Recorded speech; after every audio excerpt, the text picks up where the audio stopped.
Peace and Black Power, everybody. I want to welcome you to another NCRBGZ Productions.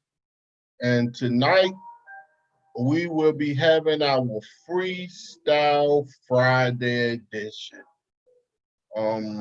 Again, I want to thank you for taking the time out your busy schedule to look at the video.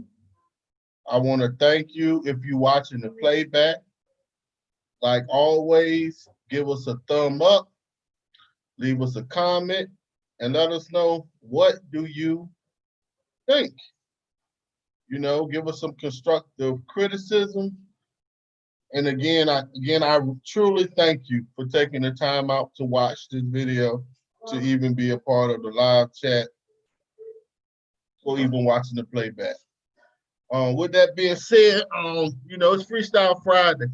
So I'm expecting to get some people to join the show as we go on, but the show must move on nonetheless.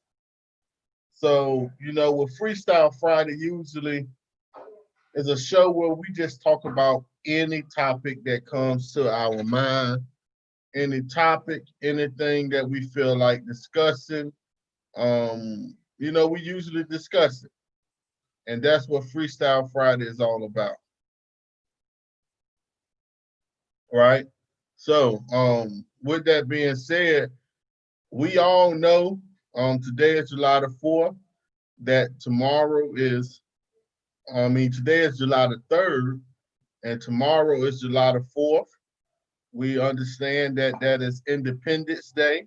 But as African Americans, it's not our Independence Day, because we understand on 1776, July the 4th, that we were still enslaved. So therefore, it's nothing that we celebrate as far as Independence Day. But what a lot of us do, we use that time to build and be with our family and celebrate one another, right? And by doing that, we're doing traditional African stuff. I see we have somebody that just joined, so I want to give the brother the opportunity to unmute his mic, say hi to the family. Peace, family. Peace, family. I'm here to just join in for Freestyle Fridays and just home chilling. Hope everybody doing all right. Just want y'all to stay safe out there around this holiday. Just get back home. Saw 4-5 police out there just hanging around. Just be careful. Don't be drinking and driving. And like I said, don't be alone out there and wandering alone. That's all I'm gonna say right now. Yeah, the brother, thanks there, and I thank you for being here also, brother. And he brings up a good point. We need to start back going to a buddy system, wherein when we go out in pairs, and we watch each other back. We're in a climate now where we can't be out here turning up and just trying to party all the time. It's serious, and it's a serious time. And since we're in a serious time, we have to have our game face on, right? And when we have our game face, we understand that this is war. Whether we acknowledge it or not, we are in the midst of a war. And when you're in the midst of a war, you cannot be out here acting all nonchalant like it's all lovely-dovely. You have to be prepared, capable, and willing to fight at any moment. So if you stay prepared, you don't have to get prepared. And that's a motto of ours that we must live by. We must live by always being prepared. Because when you are prepared, you don't have to get prepared. All you have to do is go about what you have already been training to do, right? And, and it's a beautiful time. We're supposed to have an eclipse tomorrow. And eclipses are always a great time to get that energy when you have the sun and the moon and the earth all in alignment.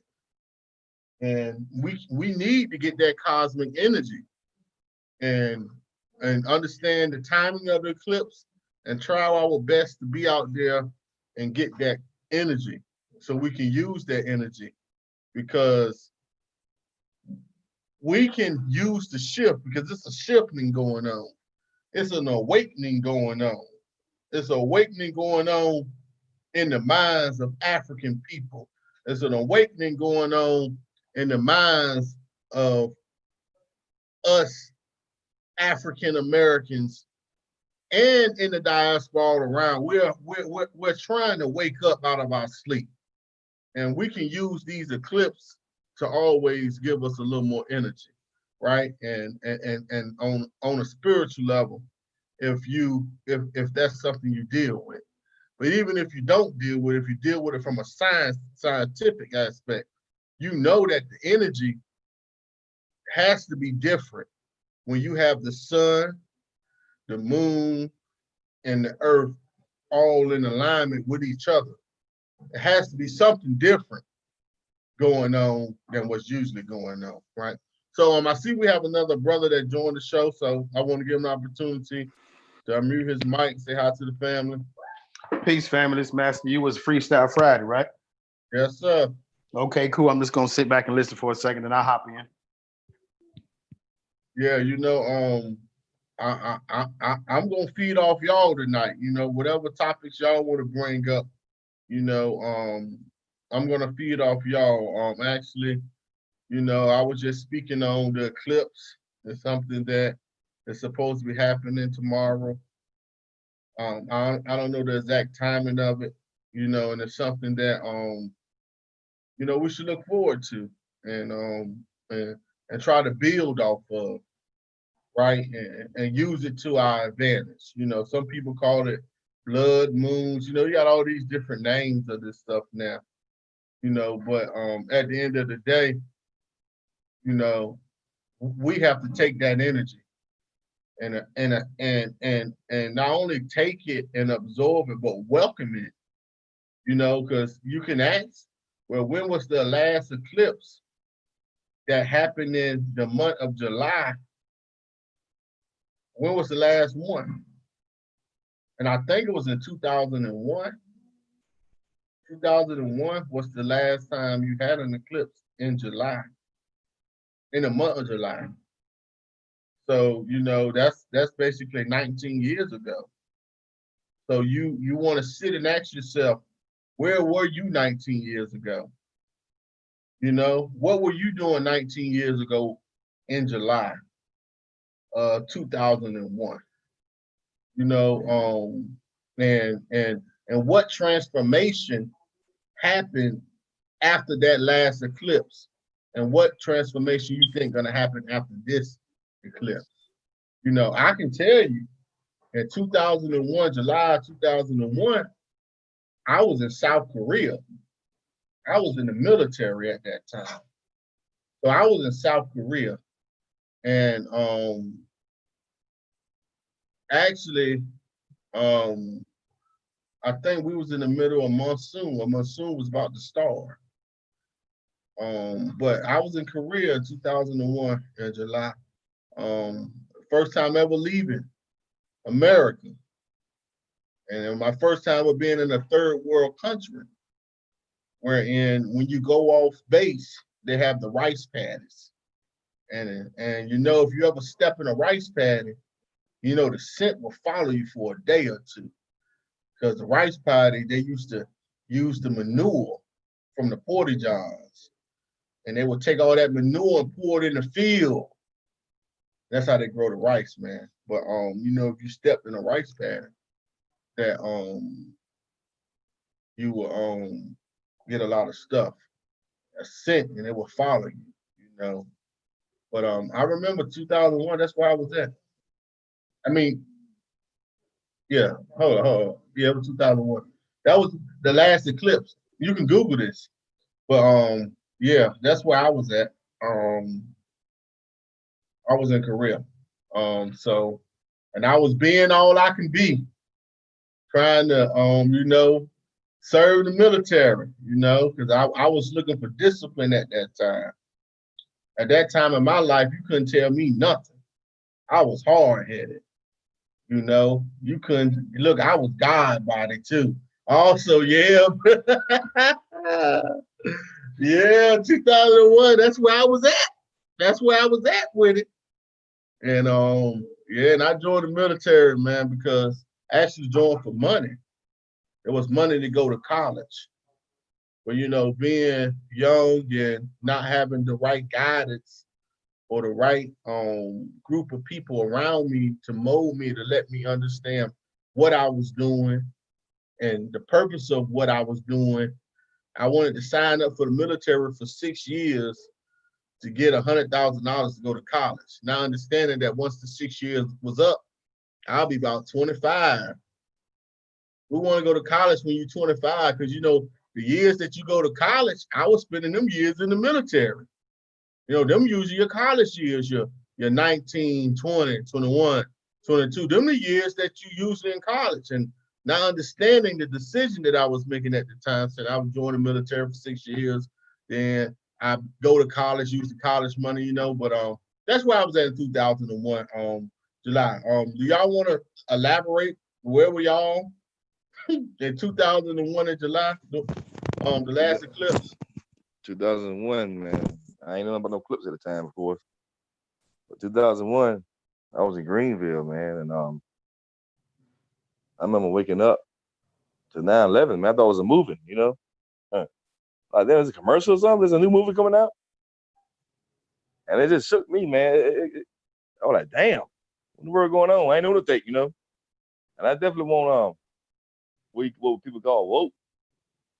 I was definitely a knucklehead, you know. But one day I was in Greenville, I ran to a brother named Richard Muhammad out there selling newspapers. I said, damn, he look like one of the guys I seen off Malcolm X, you know, the movie. And got me a final call and start studying the lessons and all this kind of stuff. You know, you start being affiliated with the Nation of Islam, not a member, because I was still drinking and smoking. You won't tell me nothing about drinking and smoking. I wasn't gonna stop that, you know.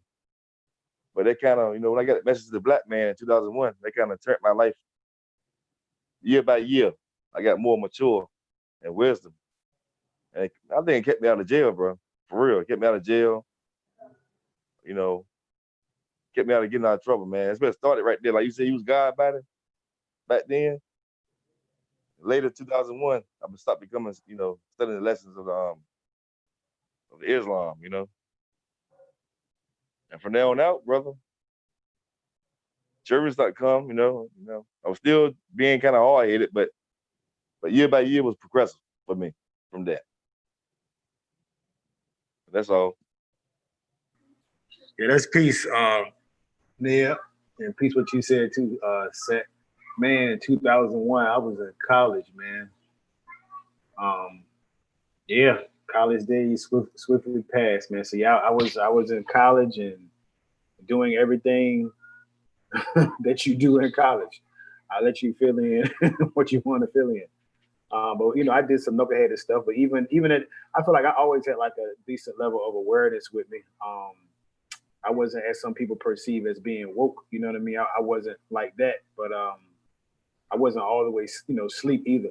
But at the same time, you know, I still was doing certain things that I was doing some things that, you know, that wasn't, you know, right. And like I said, I was in college. I was young. So, you know, you're young, you're full of testosterone, you know, you're trying to do everything that you possibly could do. So yeah, hold on one. You hurt your teeth? Okay, cool. All right. Yeah, I cut a slice. All right. Oh. Sorry about it. They got me here cutting up apples, man. So yeah, you know, yeah, like, you know, I wasn't, you know, 5% or nothing then. I didn't know anything about the 5% nation then. That didn't come to like later on in life. But anyway, yeah, during the last eclipse, yeah, I was in college, you know, living it up and having a good time. So yeah, that's my piece. You know, in 2001, I'll never forget that year. It's just funny how Seth Rue brought that year up. 2001 was a tribulation year for me. It really was, you know. I was damn near homeless. You know what I'm saying? Out there, fucking with the streets, fucking with this ratchet female. You know, just young and dumb, right? Mm-hmm. And I'm out in the streets, man. After seeing the towers get knocked down, I ain't know what the hell going on, bro. I know I was hanging around a bunch of bloods. You know, I was hanging around a bunch of street guys, right? So I'm ready to bang, doing, you know, drinking my 40. It's lost. But when I saw Brother Richard Muhammad, bro, and that suit and that bow tie, they kind of saved my life, bro. I'm gonna be going, you know, I've been to church all my life. You know, usher, sung in the choir, so low you can hear it, you know what I mean? And all this kind of stuff. But that right there, man, kind of stems me to where I'm at to be right now. And I'm nowhere near perfect, never will be perfect. But it saved my life. 2001 is if I had to write a book, one chapter gonna be 2001. Mm-hmm. That's real, you know? That's what's up. Hey, I see we got 2 more people up here. I want to give y'all the opportunity, unmute y'all mic and say something to the family. What we talking about is you know, we had the solar eclipse. I think it was June the 21st. And the last eclipse in the month of June was June 21st, 2001. So what we're doing, we're talking about where were we? What were we doing in 2001? That's basically what we're talking about to y'all who just got on the panel. Where were we? What were we doing in 2001? You know, June of 2001. And that's basically where we at. Well, me, I was a junior in high school in 2001. So, you know, I ain't had much going on outside of being a high schooler. Okay, that's peace. Yeah. Hey, let me know if y'all can hear me. Yeah, we hear you, brother. All right. Yeah. Right back. Peace, family. It's Right. brother in the back. I can't really remember exactly where I was at. But I know I was in foster care. I actually grew up in foster care myself. So you know, I kind of wiped a lot of memories out. I can't really remember exactly. More so, I do remember 9/11, September 11th. So just 2 months later, I know I was in class specifically when I found out about that. But I got a long bill on this solar eclipse that occurred or occurs on June 21st for my master teacher.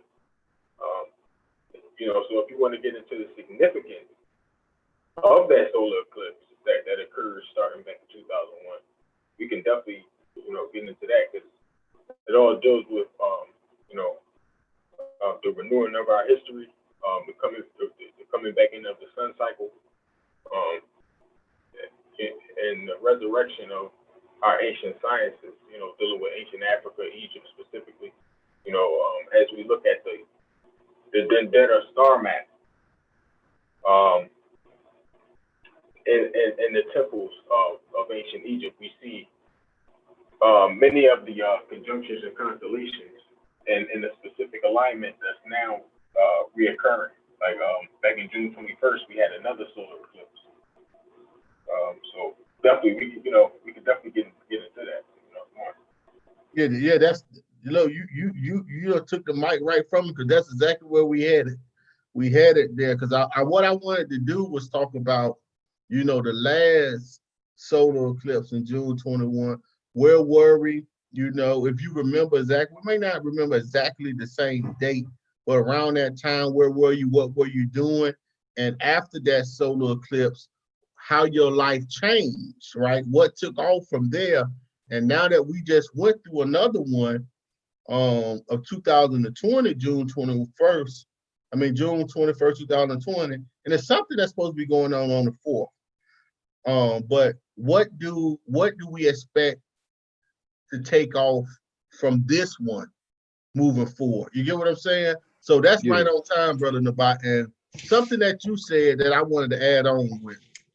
I grew up in foster home too, brother. So yeah, I was in foster home too. So I actually was taken away from my parents in Patterson, New Jersey, because of drugs. And I was raised in a foster home for a certain amount of years. And you so right when you say you block a lot of your childhood out because it's not memories that you want to dwell on because it's times in your life that's turmoil. But that's something that we humans do. We block out traumatic points of our life. And the bad thing is when I'm gonna tell you the bad thing though is when it come back to you.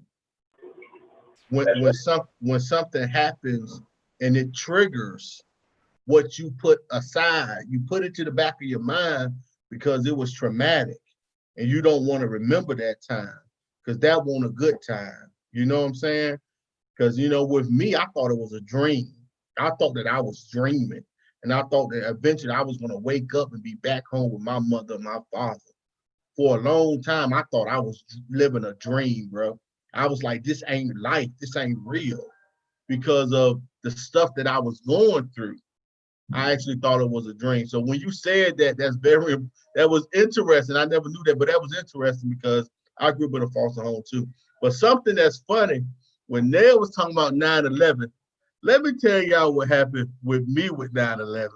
Now, we was in the military now, so we was in the field with 9/11. We was doing a field exercise, right? So we out there, and my MOS was a 13 Foxtrot, so I was a forward observer.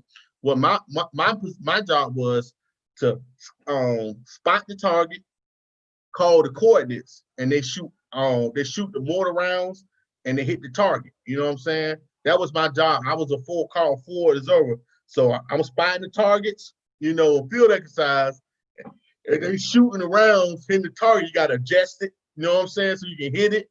Then once you hit it, you call everything again. But we out there, man.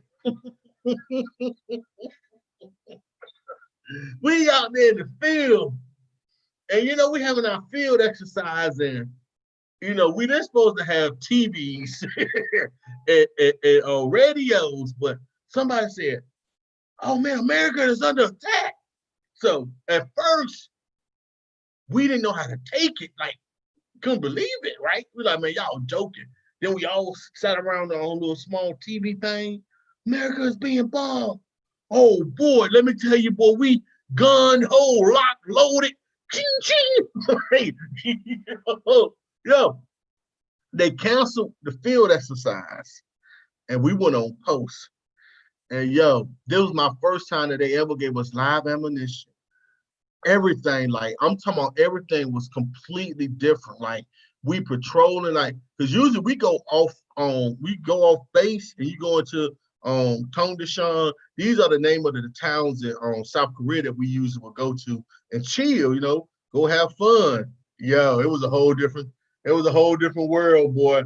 Locked and loaded, patrolling, like couldn't nobody come to the gates, and down in Seoul. I don't know if y'all know about South Korea, but Seoul is a big city. Like Seoul is like the third or between the 10th, it's within the 10th largest cities in the world. That's in South Korea, Seoul. So you had people throwing stuff at the embassy, little stuff like that, And then the brothers blame me. I'm out of the military now, so I can tell this. I don't think it's no statute of limitations or something. But they blame me because we beat the Arab guys up and took their hash. Like this is before 9/11 happened. We beat the boys up. We robbed them. We beat them up. Took all their hash. We done everything. And they said, y'all the reason this started. That was inside joke between us. But on some real shit, we was locked and loaded, and everything changed after 9/11. Like I was supposed to leave. I couldn't even leave. They made us stay there longer. A lot of stuff happened that I can't say everything, man, but there's that once 9/11 happened, at first it was like we couldn't believe it. It was unreal. It was very unreal and surreal to us. And then you find out what really happened. And that's really unreal once you start, dissecting what really happened. But Yeah, I'm sorry, I ain't mean to go off like that on a whole different time, man. But y'all can jump in, man. No, this Master you. I want to add some stuff. I want to piggyback off what Ned was talking about. I'm not in front of a computer, nothing. If I'm not mistaken, scientific or solar eclipse basically when the sun and the moon is in alignment, and it pretty much they cross paths with each other. And if you think about that, you have the sunlight gives life to the earth. You get what I'm saying? It gives life to the earth, gives life to plants, gives life to us. And then on top of that, what it does also at nighttime, the sunlight still shines because it reflects the moonlight reflects the light off the sun. And if you went, but without that, what will be in a situation of darkness. If you look at a picture, what you will see a silhouette picture where the sun is behind the moon, and you see like there's darkness in front, but in the back you see that light is kind of penetrating or emitting through. And so brother Ned was talking about how what he was doing then, out running around the streets doing whatever it was that he was doing, and in that time, and then Neb say he had like a transformation within himself. And that's kind of symbolic of looking at an eclipse. Different things within himself was in alignment. So, him, the dark part of him sitting in front, but the light part of him in the back, doing his best to escape. And then, thankfully enough, a brother Islam came and gave him some wise words and was able to, help him transform into the person that he is now. And so, like, when I think about something like an eclipse, it's like something that I think about also. So just in that particular perspective, and I can look back on my life, you know what I mean? I don't know everyone's history, but, in a sense, everyone has a story. And I'm not really going to get into my past of things I've did or who I ran with, that's neither here nor there. If you know, you don't, it ain't none of your business. I just leave it at that. But anyway, I had a solar eclipse in my life also from the point to where, where I changed. Like I said, I was always aware, but I did have a point to where darkness was in front of me, but behind me, that light was, shining to get through. And thankfully enough, I'm saying, I was raised by a great mom and I had strong people around me, you get what I'm saying, to help me see what was what and to point me off in a righteous direction. And so you think about a solar eclipse, each one of us, we may not necessarily see a solar eclipse happen above, but a solar eclipse can happen within. As above, so below. That's my piece. That's a fact. That's a fact.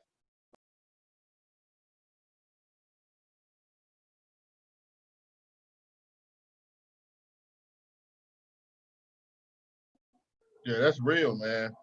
And I like the way the way you put it in line with the sun and then the moon and all of it crossing each other. And it's very symbolic of us if you really look at it. It's symbolic of some would say the yin and the yang, or your ka and your ba, or your upper and your lower. You get what I'm saying? Your light, you better let your light shine, or if your light don't shine, the darkness will prevail, right? So you look at that, and you so right. We all had a eclipse, man, a epiphany or something that woke us up, and another thing is, where do we see ourselves going from this last eclipse that just happened? Where are we moving? What should be our movement? Brother Nabai, you can jump in if you want to. If you want to do that bill, brother, that's right on time. It's right on time because when you're dealing with, I don't know if y'all into the zodiac signs and all that, but if when June 21st, what sign was that? But it changes, like in the middle of it, it changed from. Maybe I probably should have brought it up, but let's pull it up. Let's pull it up. All right, so I'm gonna share my screen. Give me 1 second here. Let me allow you to do it. All right, you can share now. It changed from Gemini to Cancer, right?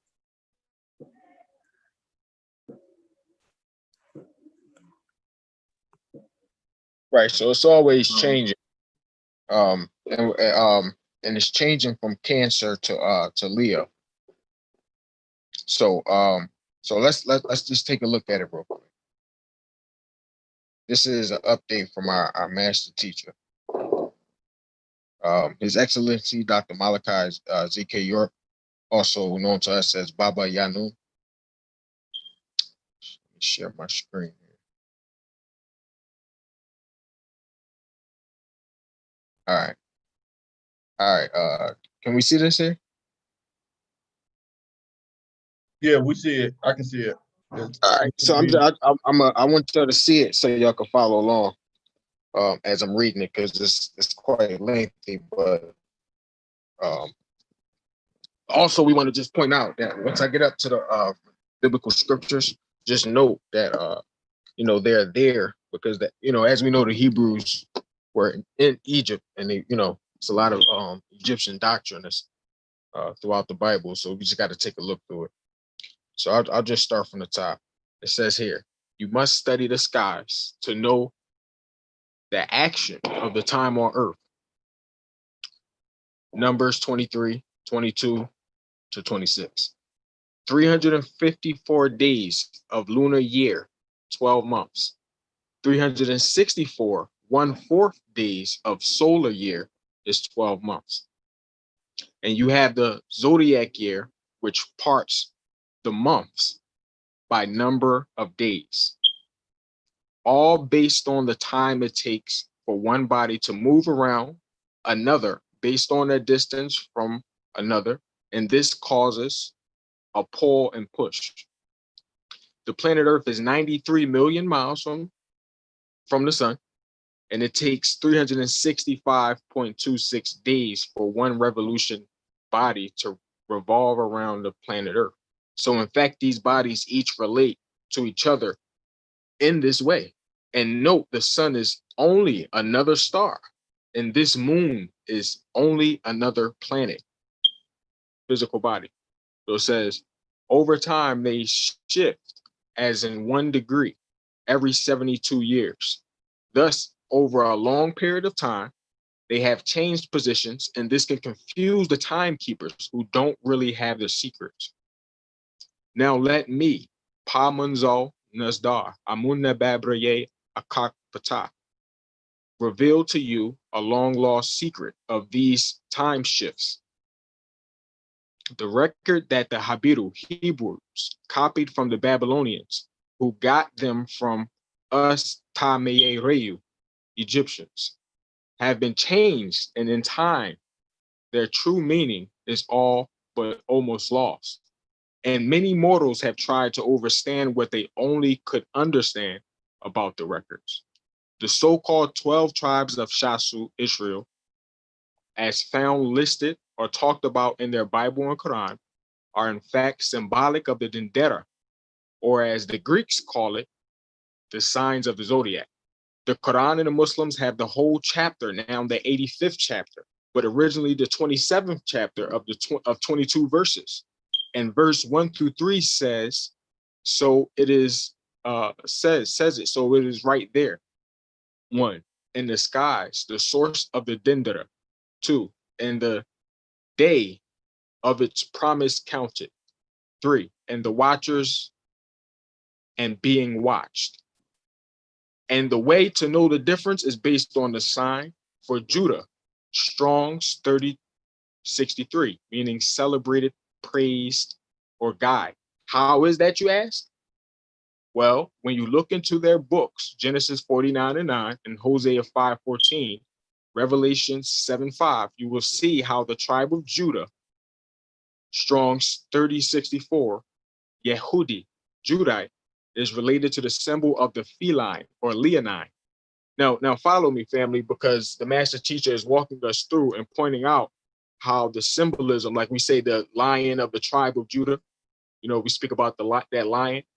They stole this symbology out of Egypt, and it related, or also Babylon, and it related to the constellations. This is what they don't want the information they don't want revealed. So let me go on. And he says, and again, let's read it. It says Genesis 49:9. Judah is a lion's whelp. Hosea 5:14. And as a lion and as a young lion to the house of Judah. And again, Revelation 5:5. behold, the Lion of the tribe of Judah. Each time the tribe or house of Judah is linked to the lion, and this is the zodiac sign for Leo, the 5th sign of the zodiac, July 23rd through August 22nd. In ancient Egypt, on a true star map in the chapel of Asar, is the temple of Hathor. At Dendera, you would find Pa Akir, the lion, which also represented Pa Rawat, the Sphinx of Saqqara, where a lion burial is found. Also, according to the Routledge Dictionary of Egyptians, Gods and Goddesses on page 91, under Atum, a number of creatures are sacred to Atum, including the lion.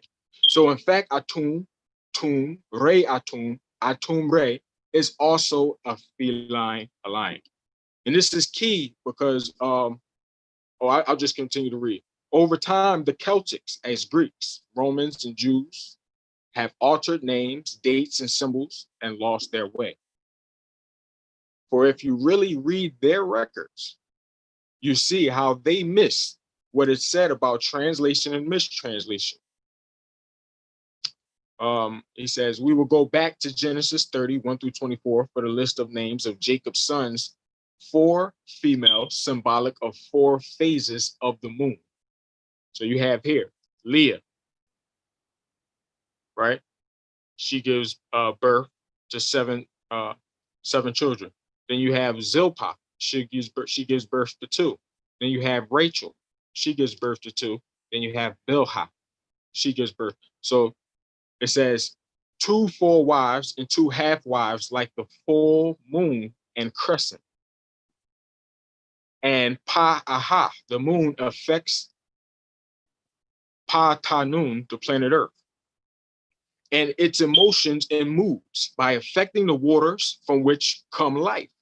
So the first cycle was 2,000 years before the Shiloh, strong 7886, would come around BC or 1 AD, which ended one cycle and another rose. So this is key here, family. What we're talking about right now, the significance of everything that I'm reading here, we're talking about cycles of time, like the seasons of a year. You have 4 seasons in a year.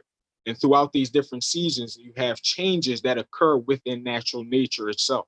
So the life forms, right? It's a tree. The leaves change by way of the season, right? Certain animals and life forms change and take on different forms and actions based on different seasons. So the significance of what we're talking about right now in these solar eclipses that just occurred is, like the brother was pointing out, there's going to be many shifts and changes of mind and action of the people, especially our people, resurrecting back to that our ancient sciences and ancient way of living. So again, this is all very significant right here. So he says, so the first cycle was 2,000 years before Shiloh, would come around BC or 1 AD, which place one cycle and another rose. Genesis, then Jacob, 2000 BC, Jesus, 1 BC, 1 AD, then BC, 1 AD. These are just dates that he's giving here. But for the sake of making a point, and anyone could jump in at any point if y'all have a question, we can go into it. But this is an update that the master teacher gave to us from prison years ago in relation to these eclipses. So he says, all right, so this is the bill. Let me see if I can pull it up.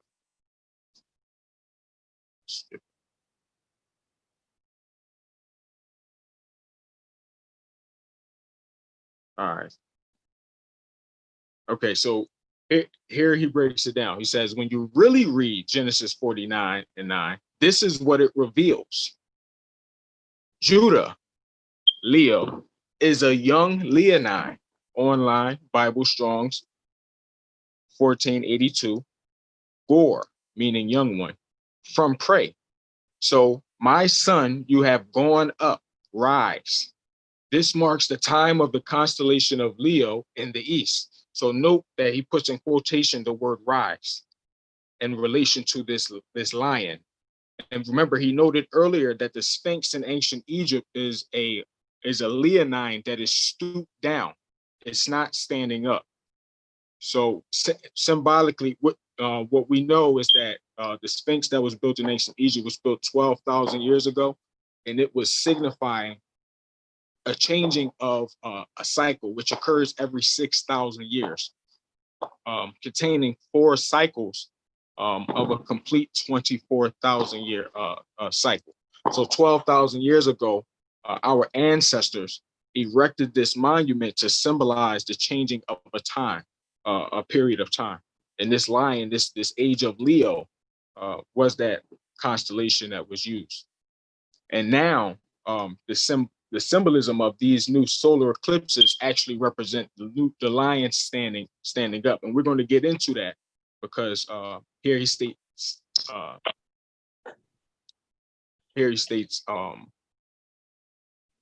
that he stooped down.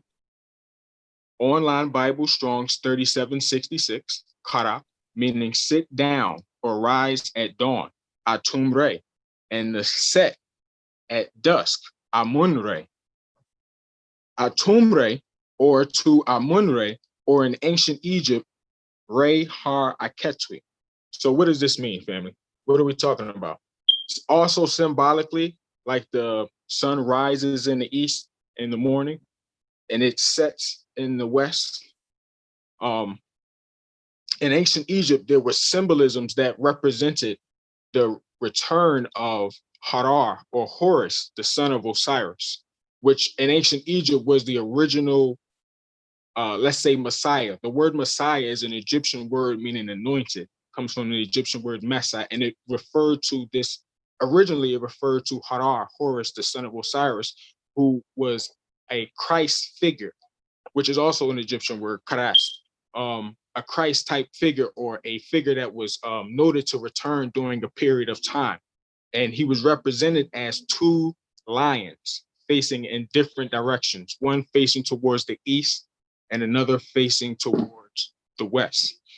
So these lions actually represented Horus, and they took these lions and they attributed it to Jesus and called Jesus the Lion of the tribe of Judah. You see what I'm saying? And they stole this symbolism, family. So we need to understand what we're really dealing with here when we're dealing with astrology. If anybody wants to, chime in, please just jump in. I know somebody's mic is on. All right, so it says here, all right,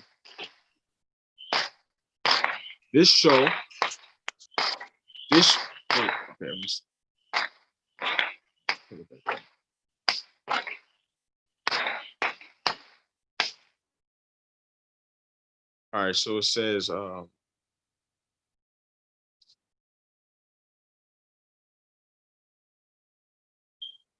right. Says this shows the time we're in, because the original Sphinx was a feline, Pakatut, the cat, or Tefnut, the primeval deity personifying moisture. Let me put this window down. Out there, fireworks. All right, so it says the primeval deity personifying moisture, daughter and eye of Atumre, the profile of the Sphinx, Negroid and female. It was replaced in time of Khafre of the First Dynasty, who replaced the face with Khufu Cheops of the same dynasty, of the sons of Senefre, the one they call Senefru, returning Genesis 49:9. And as an old lion, Tefnut, who will rise him up, who was the original face carved on the Sphinx, daughter to Re and consort to Shu, who gave birth to Pa-Nazdartat, Wu Pa-Nathar, Geb, the one they call Geb. The power will return to the female. This is what the symbolism He's breaking down what this is representing, what this solar eclipse is representing, is what we're referring to Tefnut, which is also a feline deity.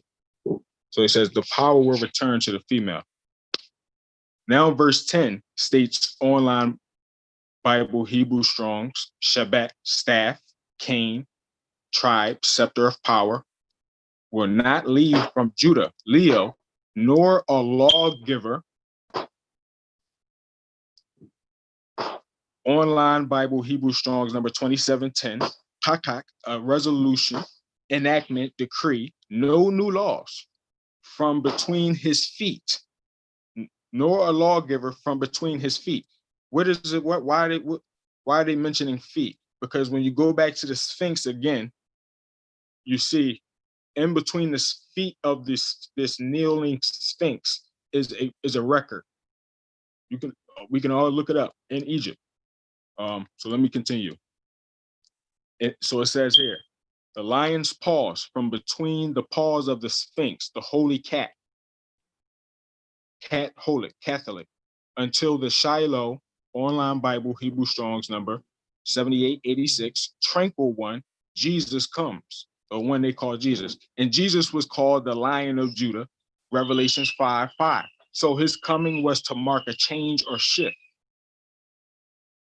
Isaiah 9:10-14, Daniel 9:20-27. Yet the fact is, Yeshua Isa Jesus marked not a person, but a zodiac sign. Tashal, question, what is Re Har Aketwi? Answer, Re Har Aketwi is the double lion of Kadem Makmat, ancient Egypt.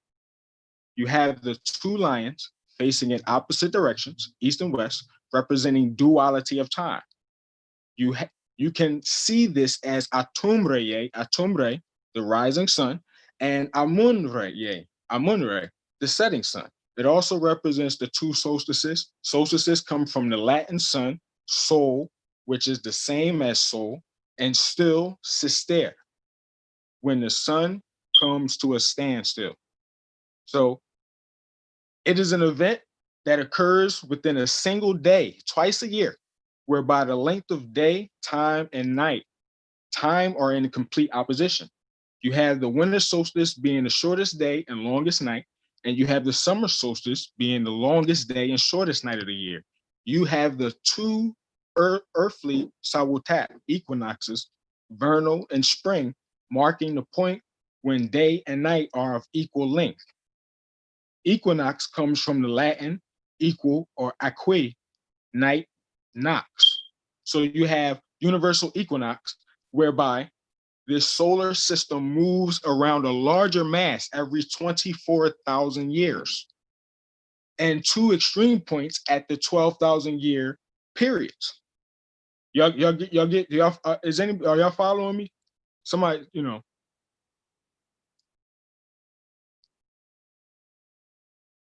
I don't even know if I'm still on. Are y'all following me?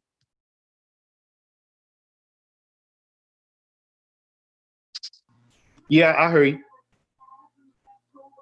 We hear you, brother. We hear you, man. All right. So it says here, when the energy emitted from the center of the earth switches location, as it has done from 2009 hereafter, from Mesopotamia to Afafreka. And notice 2009 is the halfway point between 2001 and 2020. It's about the halfway point. So he says here, looking at this processional cycle of the equinoxes, the 3-in-1 concept becomes clear. Within each season, there are 3 ages within each season. There is a trinity or a triad of age, as age of Atum, age of Atun, age of Amun. And then he says, from the new world, or after the tilt of this planet 12,000 years ago, or 11,500 years ago, when parts of Atlantis sank, and there was a great flood, and the 2 seasons become 4 seasons. All life changed, and records of the movement of the stars had to chart times of the end of Apophis, Apophis representing the evil in ancient Egypt, or chaos or disagreeable in ancient Egypt, 6,000 years from 4,000 BCE. The ages shift over time within the 24,000 years of an equinox, as the planet now wobbles and has a 26,000 year precessional cycle based on this 23-degree axis as 12,000 BCE in this cycle of equinoxes. So you find with the rise of the feline or Mao, the matriarchal Neolithic or Nile culture of Wunuwapu, now called Wu Sabat, being the advent of Dendera, whose center is a feline. Pa-Nathartat Tawaret, mother goddess, and so Zodiacus or Zodiacus, or astronomy and astrology linked to solar biology and lunar biology and the females and blood flow. The age of Cancer, the black scarab, 8,000 BCE, was the astrological age. The next was the age of Gemini, 6,000 BCE. The twins, Asar, Satuk, Ashtat, Nababtat, from the real twins, Tefnut and Shu, onto Nut and Geb, onto the age of the 2 and 1, Taurus and Aries, 4,000 BCE, the new birth, the cycle of Amunre and the Ram. So he says, the new first sign of the zodiac or setting of Atun to Amun on into 6,000 years of ignorance, called darkness or hidden from sight, secret, the birth of Kephiu, Canaan. Now, what he's talking about here is for the past 6,000 years, for the past season of the 24,000 year cycle, like a 24 hours in a day, for the past season, our people have been under a spell of ignorance. You see what I'm saying? Like for example, it's like wintertime when Black people go, what do most Black people, African people do in the wintertime? We do some form of hibernation. Because when the sun recedes, right, our people tend to go in. We get our food, we get our, you know what I mean, PlayStation or TV or whatever the hell, and we go, we in the house, you know what I mean, for the most part, until the summertime come back around. And that's just a reality because that's our natural nature. So he's just pointing out that it also plays out in the 6,000 year cycle as well. Every time a sun cycle comes back around, which there are 2 within the 24,000, and also 2 moon cycles. Every time a sun cycle comes back around, which this previous solar eclipse is actually bringing that in. I mean, I don't know if y'all been feeling the heat recently. I know I have been. But yeah, that's pretty much what I don't want to go too much into that. If y'all want me to, we can, but it's just so much that, that points out that right now we're returning to a matriarchal world from a patriarchal world, and where the feminine is being returned to our power. Mother Nature, the planet Earth is taking back her power. And it's not to say that women will rule. Matriarchy is not necessarily saying that women rule men, because that's not what matriarchy means. Sometimes a lot of people misinterpret that. Matriarchy actually deals with balance. So in ancient Egypt, Ma'at, the reason why Ma'at was represented as a woman, because in matriarchy, the natural way of a woman is to rule with balance, and not to want to dictate or rule a man. So that's why specifically women represent that form of balance, and we're returning to that. So hopefully we can, if y'all want to, we can get more into depth in that. But chime in, yo. I think you summed it up, bro. Yeah, You stole yeah, the show, brother. Brother yeah, Mike, no, you stole the show. yeah, for real. You went all the way in, I bro. can't follow that. I can't follow that, bro. Yeah, yeah. I mean, I knew I was kind of long winded, but you know, I didn't even get a chance to read it all, and the build is so much on, you know, dealing with June 21st specifically, representing the summer solstice. The summer solstice actually is when is the hottest, you know, the hottest day of the year. So and when that solar eclipse occurs, it actually represents the sun manifesting on both sides of that darkness. You know, the darkness representing the moon that blocked it out for that moment. You see what I'm saying? So just the symbolism behind watching a solar eclipse to see, darkness overtake the earth, only to have the sun, kind of be reborn. You know what I mean? It symbolizes our ancestors actually utilized, what we're dealing with here is say beings. When you're talking about ancient Egyptians, you know what I mean? These were our ancestors who dealt with the stars. They came from the stars. I have a question in regards to not the summer solstice, but the winter solstice. Why do they, and certain people, I guess, or groups, why do they tie that in with Jesus, like, and everything, his birthday, and like, does Jesus really have anything to do with it, or is it just a science? Right. So what they do is they flip this. They flip this. First of all, Jesus never existed. The concept that we have, of a savior, that never existed. It represented the story that they composed to create this character Jesus came from multiple beings who existed, and also concepts of star constellations. So they would say that Jesus is the light of the world. Well, if he's the light of the world, why would you place him in the coldest part?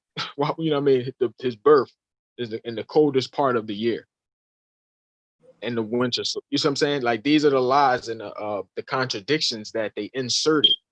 But actually, it was stolen from Heru, and it dealt with the summer solstice. But because the people, I can't really say for the people who corrupted this science were not sun people. We were dealing with Romans and Greeks when we read in the New Testament. So I'm saying we're dealing with people who came from the north. So it's lies. They made up the character, and they switched the story from Heru and as the summer solstice, representing the return of the sun cycle and the resurrection of the mindset of African people, the descendants of African people. You know what I mean? Worldwide, and also indigenous people. The planet Earth itself.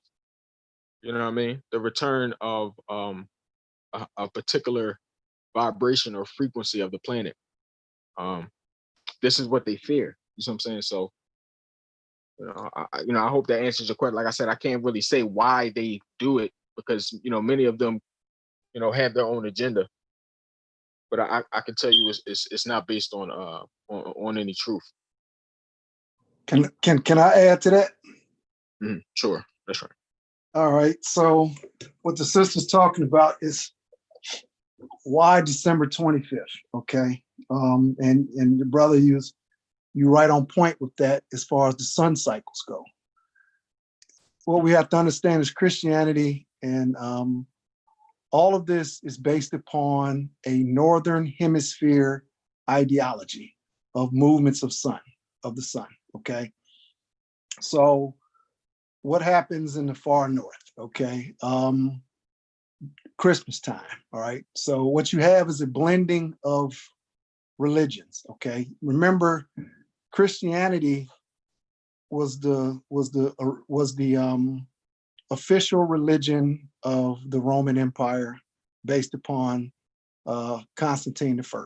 All right, who who said, basically said, hey, listen, he prayed to the Christian God, said, if you give me this victory, I'll pray to you, right? I'll adopt your religion. So, so Romans were still pagans, all right? So what they did was blended the religions, okay? So the significance of the sun in December 25th, the shortest day of the year, just like the brother said, in the solstice, either December 21st or December 22nd. For 3 days, okay, and this is where you get gematria, where the number 3 is significant. For 3 days, the sun stays in the same position. And on December 25th, the sun rises toward the north again, coming toward the equator, right?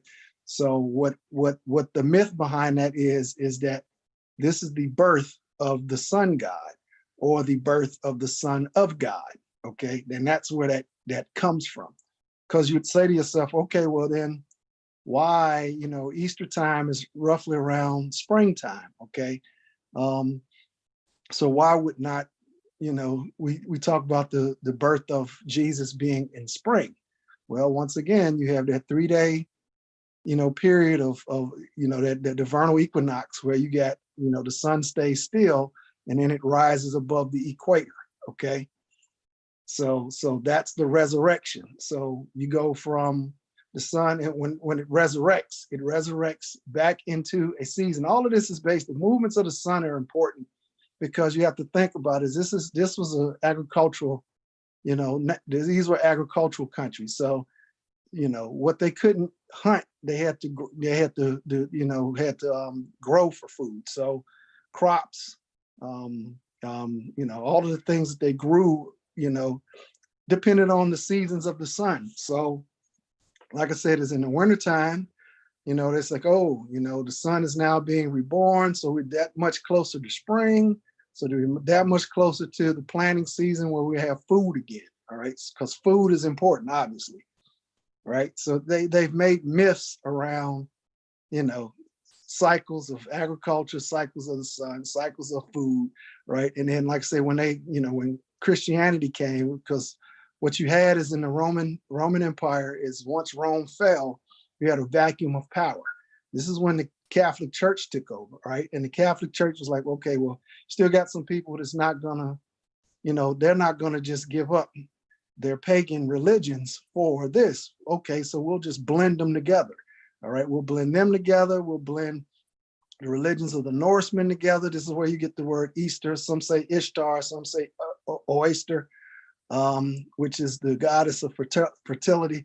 All these, things are based upon movements of the sun, things that they couldn't explain, right? So they made up myths to explain them, because they didn't have the science to.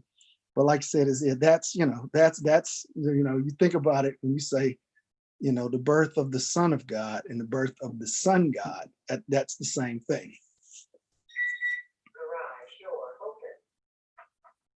There we go.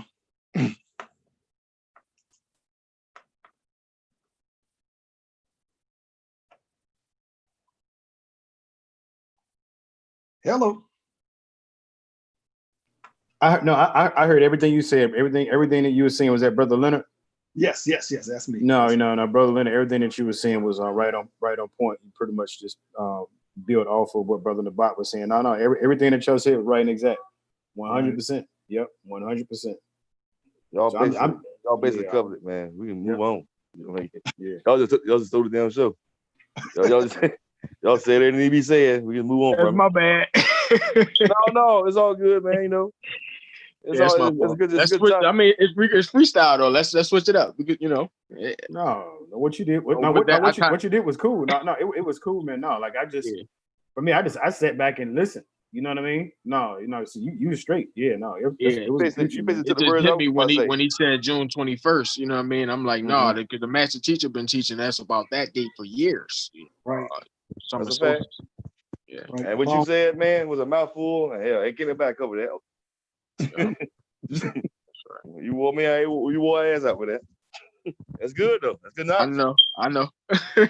Yeah. I know that. Look, the master teacher where I ass out. I couldn't even. you think we don't know? Oh yeah, I know. Shoot, I'll be reading that joint like, man, I gotta take a break.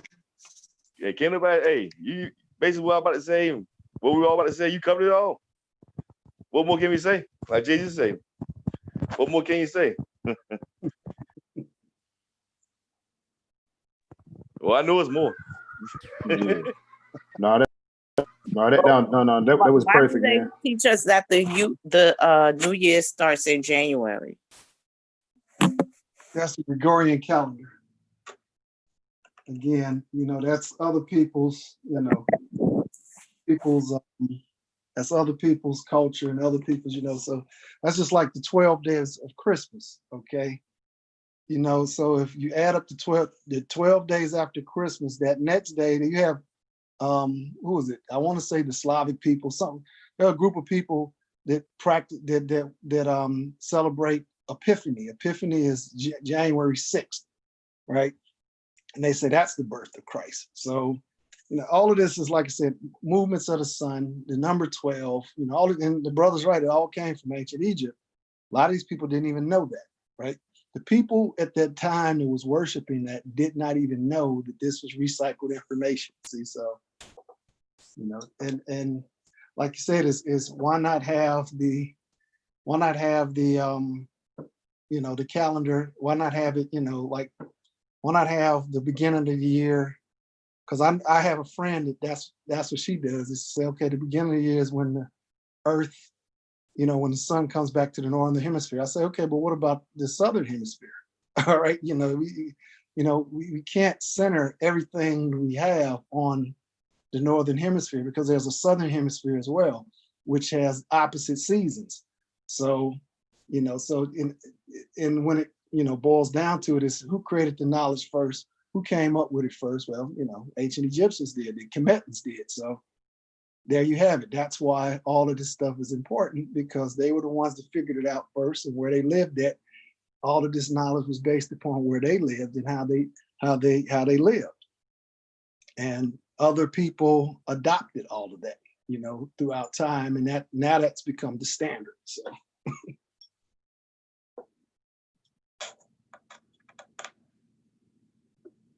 That's right. All the calendar, basically over here in North America, none of this stuff. Well, I ain't gonna say none of it. Well, how can I rephrase this? All of it is ours. It just been remixed and put in such a way to where it's not yours, if that makes any type of sense. This is not our language. This is really not our culture. But that's like a whole different type of building conversation. But anyway, that's my piece. But yes, in saying that, what the brother Leonard was saying, yeah, right and exact.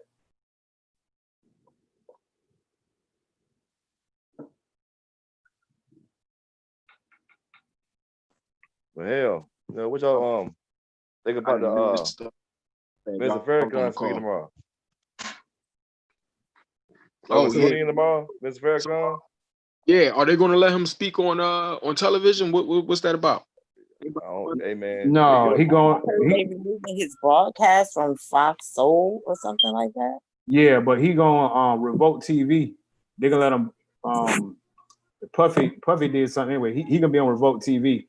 And also, it was gonna stream on NOI.org anyway. So That's you know what I mean? That's a television network, right? That's not like a website or a YouTube channel. I'm not actually. Honestly, I'm not sure. I'm not. Be on has a channel.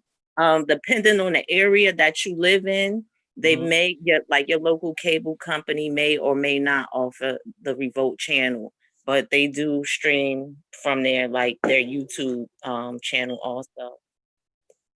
Right. It's gonna be on NOI.org. Yep. Yeah, 11 o'clock, right? Eastern. 11 Eastern. Yeah. And I'm gonna make sure I'm in attendance of that jank. That's all. That's right. We all need to make sure we listen to it. Might not be our ideology. We might not agree with everything, but hell, he hold a little weight. Truth is truth. You know what I mean? And I agree with Ice Cube.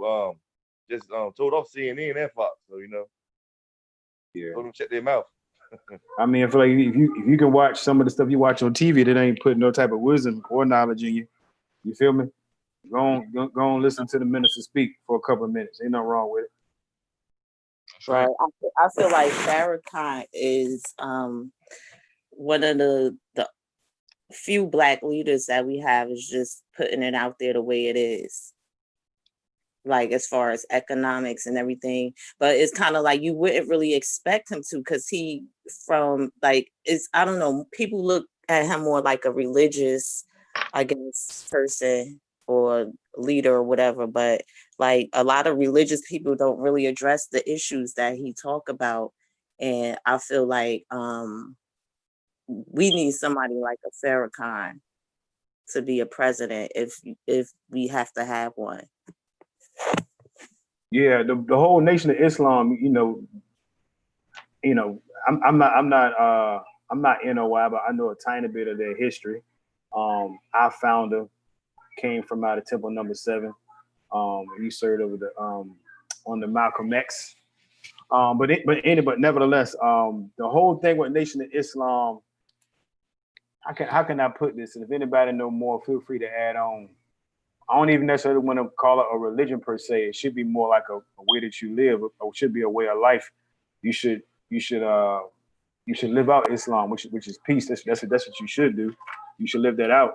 And when Islam was brought over here to North America and was given to Elijah Muhammad, it was giving him the information of who we are, basically give you your knowledge, your wisdom, your understanding back, and let you understand your position and your place, not just in your community, but in the universe, in the world, and in the universe as a whole. And so when the minister like speaks, he does and should, I haven't seen all his speeches. It comes from that particular perspective of letting Black people know, here's where you come from.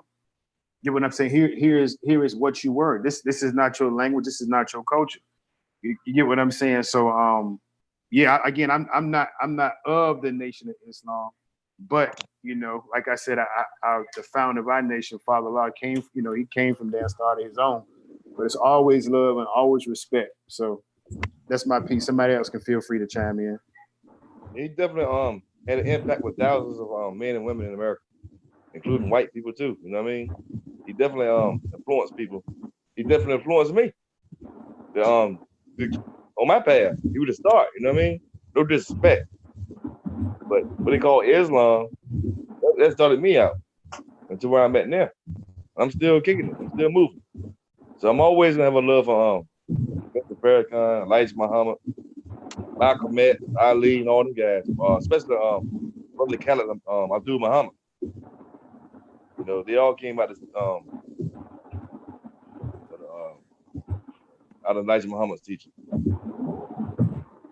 Yeah, and if I can add, can y'all hear me? Yeah, we hear you. Okay, if I can add on, yeah, all of them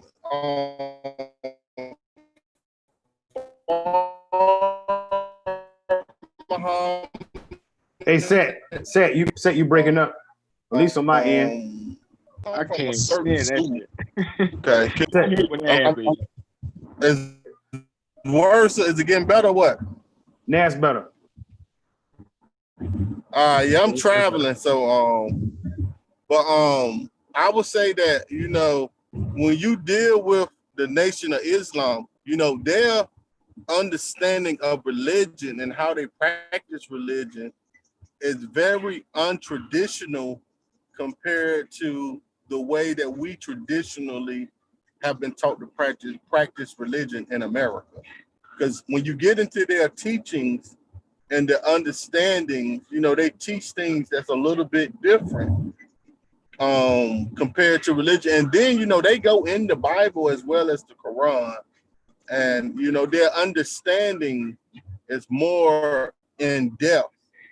But all of it comes from an origin. Even all of them, even when you deal with the Moorish Science Temple, what's Noble Jew Ali,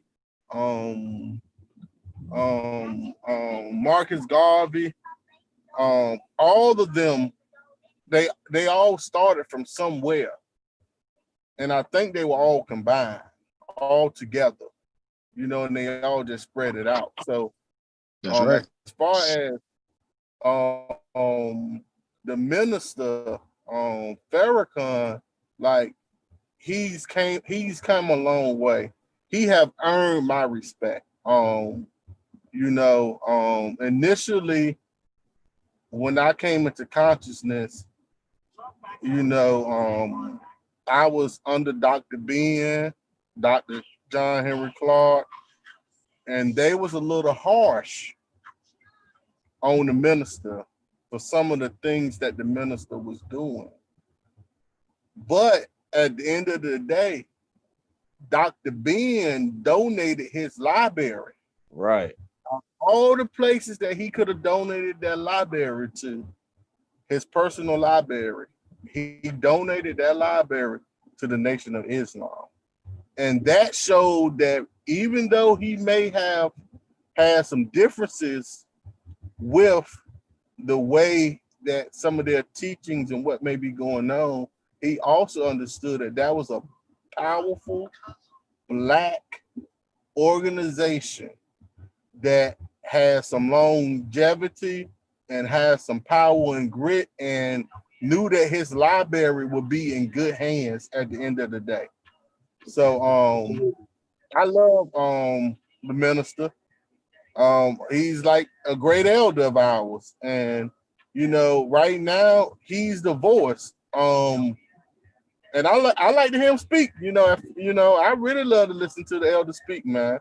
I also love to listen to y'all talk also, because what I see is as we are all guys, we all spit that fire from time to time, and it's just a matter of us listening to one another. But I look forward to his speech tomorrow, and I'm gonna try my best to make sure I can tune in.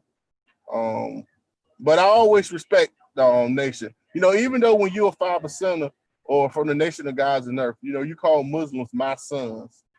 And maybe one day, maybe Master, you can talk about that. Why under the lessons you call them my sons.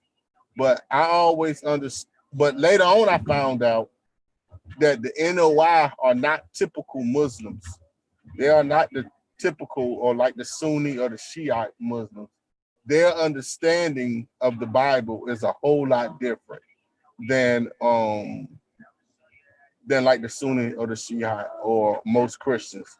They have to me, their understanding is more in depth, and it's more on the personal side than something outside of you. It's more very personal of what's within you. And I just, that's my piece. Okay, so not to be disrespectful or anything, but here's the good things about the Nation of Islam. And I'm a person who spent time in Saudi Arabia, seeing Islam firsthand, right? So the good things about the Nation of Islam is the moral uprightness, okay? Building a family, building a business, being self-sufficient. These are things that we have to strive for. How you carry yourself, being a competitive, upright, morally upright person, right? These are the good things. Bad things about Nation of Islam.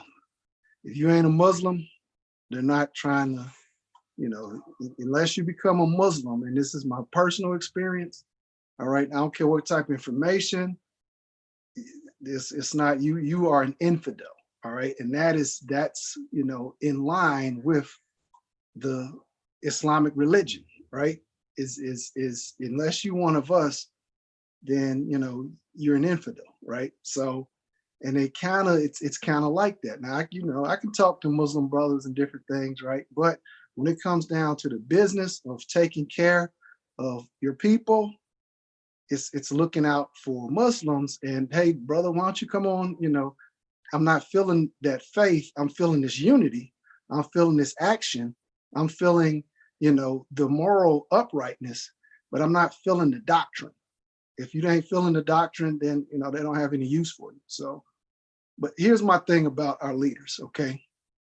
first and foremost, we need to have servant leaders, all right? And what is a servant leader? Leaders that serve the people, all right? We've been preached to, we've been, you know, it's easy to fall in love with good preaching and good, you know, speeches and that sort of thing, and nothing ever comes out of it, right? So like I said, is we need instructions, we need plans, we need a strategy, okay? Because I mean, like I said, it's the Minister Farrakhan, and I've been listening to Minister Farrakhan for, wow, I'm gonna say 30 years, okay, easily.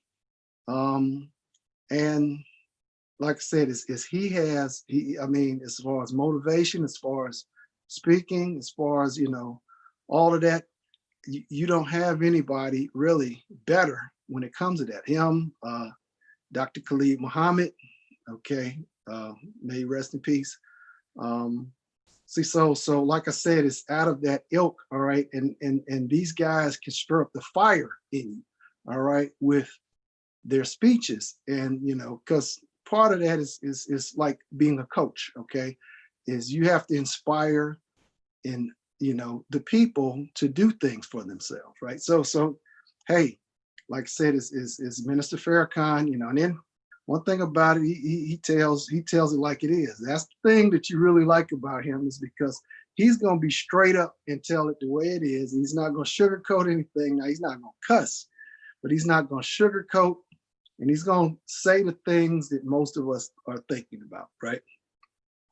So that's the good thing about him. But when it comes to our leadership, it's really time for a new type of leadership. It's almost like we're in a cycle of waiting for somebody to come and save us. One of the things I say all the time is, ain't nobody coming to save us, okay?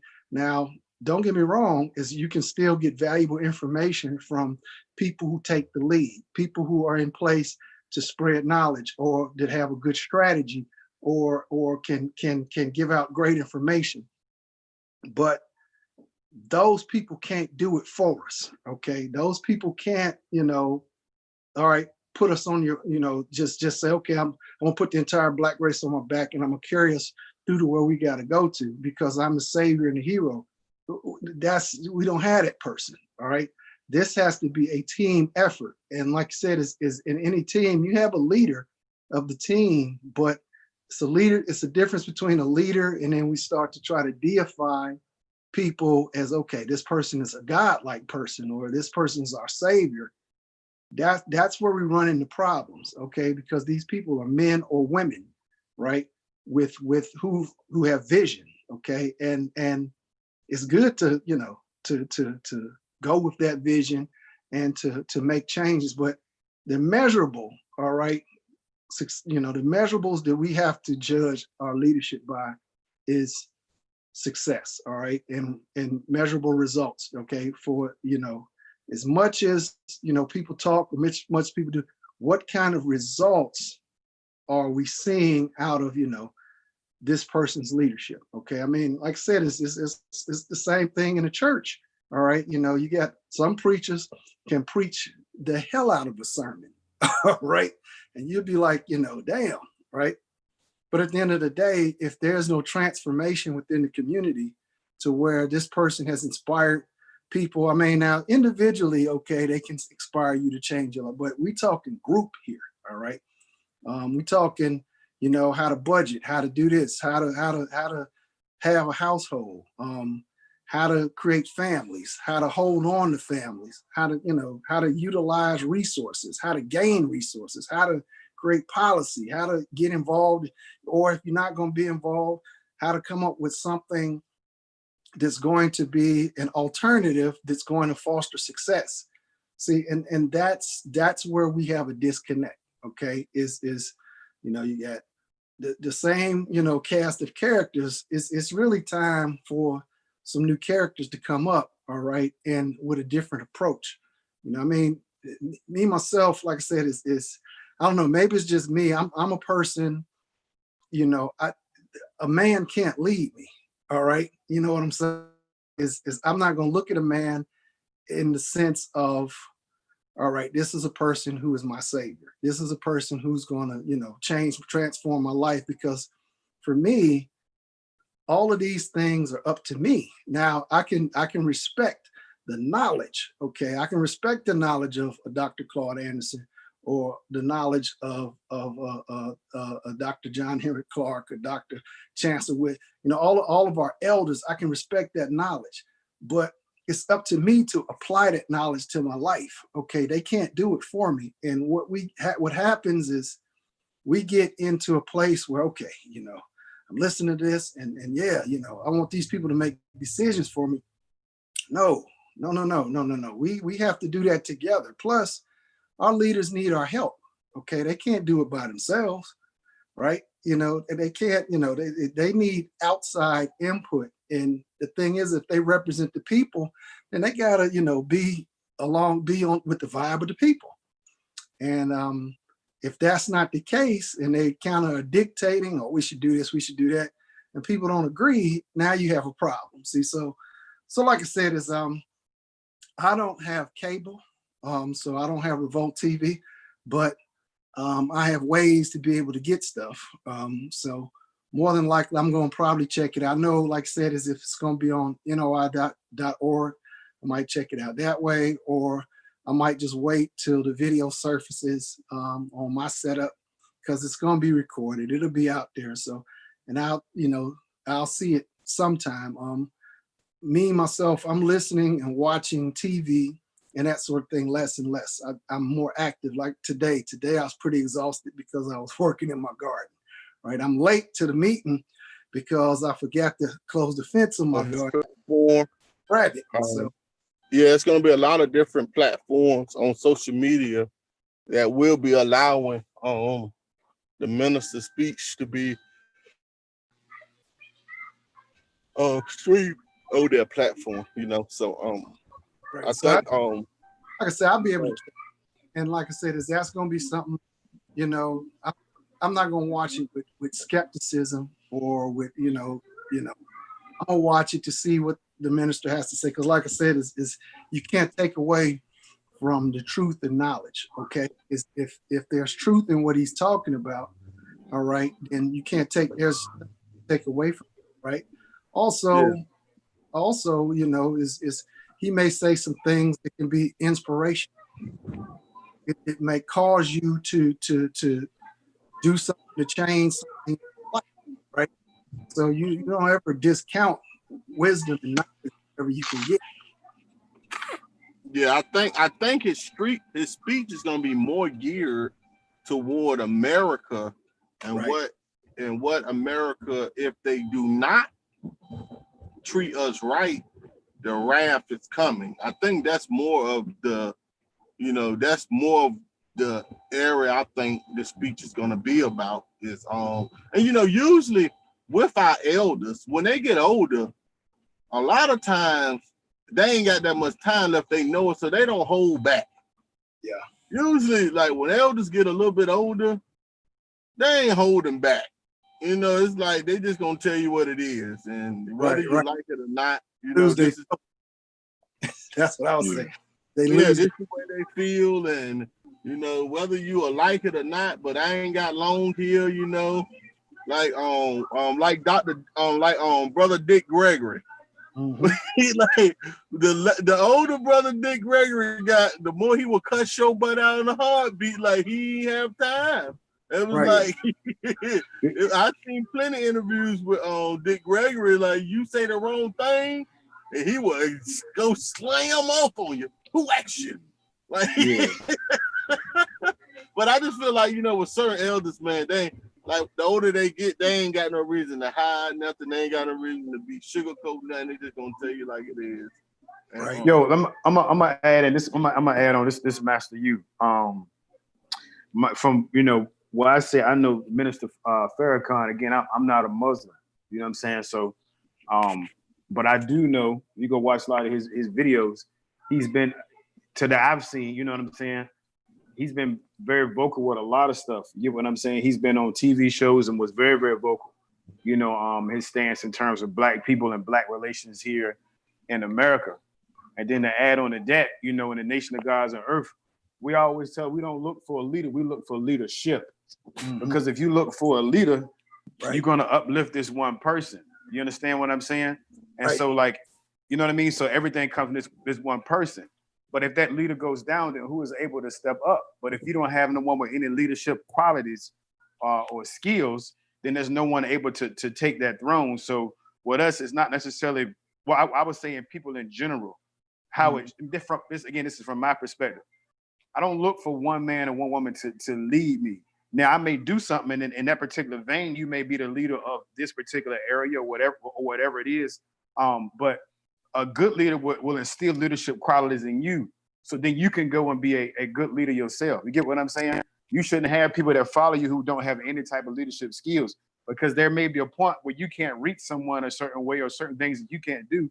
But if I put leadership skills in you, and I've taught you leadership skills, and you've been groomed or whatever, now instead of having one leader, you have 5 or 6 people who all have leadership qualities and leadership skills. And then when you have the qualities of leadership, that makes you a leader. All you got to do is be put into the situation to lead. And the first person that you must lead is yourself. You understand what you're saying? Because if you can't first submit to the will of yourself, then how can you properly and righteously lead anyone else? You cannot do that effectively. Why? Because you have not first loved yourself. You have not first understood who you are. You understand what I'm saying? And so, but anyway, that's my piece. Right. And you're right, brother. Let me chime off of that. Leadership it's first and foremost, all good leaders are good followers because they're a follower at one, right? So a good leader is a good follower because a leader can understand those who are following his leadership, right? And then number 2, a leader, it's never about himself. It's always about the mission, okay? About the goal. What is it that we're trying to accomplish? And what does it require to accomplish what it is? I might step on toes, I might hurt some feelings, I might have to make some hard choices. All right, and that's the thing that a leader does, is it gets people moving in a direction of a mission. This is the mission that we're trying to do. This is not about me. It's not about you. It's about us getting this position to this position here, and that's our mission. So that's the the goal of a leader and leadership as well. And like you said, yeah, it's leadership. We're not deifying people or and like I said, like it's there are some people, that are worthy of our praise and worthy of admiration. But at the same time, I think those people will tell you, say, listen, as much as you are into me, we got to be about this mission, about us, and us getting where we got to be as a people. Now, I just have been blessed with the voice or the vision, all right? But the vision is greater than I am, all right? It's greater than all of us, but together we can all get there, So that's what I get out of leadership. What do they say? Eat the meat, spit out the bones. Yeah. And he gives inspiration. Well, I don't like talking negative about nobody, but they look out for themselves. If you ain't part of them, I ain't gonna say they're gonna treat you nice, but you ain't part of them. They gonna, it is. You're right, Brother Leonard, but I don't hold that against them because most organizations are like that. Yeah. They go for Masons. They go for NWCP, 4-H Right. Club, Baptist Church. Right. All so-called sets the same way. If you ain't part of them. So let me ask you all a question. It's just me playing. I'm gonna play the other side of the fence real fast. I'm gonna do a set Haru. Is that necessarily a bad thing? Because as you have said, Neb, no matter what you're a part of, if you are not devoted to it, then you only get a certain amount of benefits. If someone is not within the household or your family, y'all have your own. That's your discourse community. Y'all have your own way of life and y'all culture that y'all live out. And if someone comes in and they do not accept that, is that we can be cool, but I can only take you so far with me because you are not subjecting yourselves to our specific culture and way of life. You understand what I'm saying? And no matter where you go, as you alluded, Neb, it's like that with any and everything. If you go work at Walmart, they have their own rules and regulations, and if you don't completely abide by them, there is only you only gonna go but so far. You can be on a basketball team, and if you don't subject yourself to the will of it and come in accordance to what their rules and regulations is, then you will get some privileges. Now you can come to the game, you get some popcorn, and we can chit chat, but you're not finna come to this coaches meeting. You understand what I'm saying? So in a sense, I don't necessarily think, and some people may think that I'm wrong for that, for what I'm about to say. I don't always think that's a bad thing, because you are, how can I put this? Everyone who looks like you, all skin folk ain't your kinfolk. And so in order to weave out the people who are not my kinfolk, let me establish some rules, laws, and regulations. And let me see. And if you can, and if you do that, then you can be a part of us. Now the good thing is this. You may not agree with their rules and regulations, but I'll take some information from you. I'm gonna go as far as I can with this, because I can't go no farther because I'm not willing to submit to whatever y'all rules and regulations is. But I got some for you all. And you can do that with any particular organization. And you can go and create your own. But I'm under the understanding that even if I were to create something, it will not be for everyone. It will not, because the moment that you allow everyone in, you open yourself up and your organization, or whatever it is that you have, for conflict and disaster and destruction. And so I just played a little bit on Set Haru like do that sometimes. So I just did it then. Well, you're right, man. You're right at the end of the day. But I just think I mean, you're right.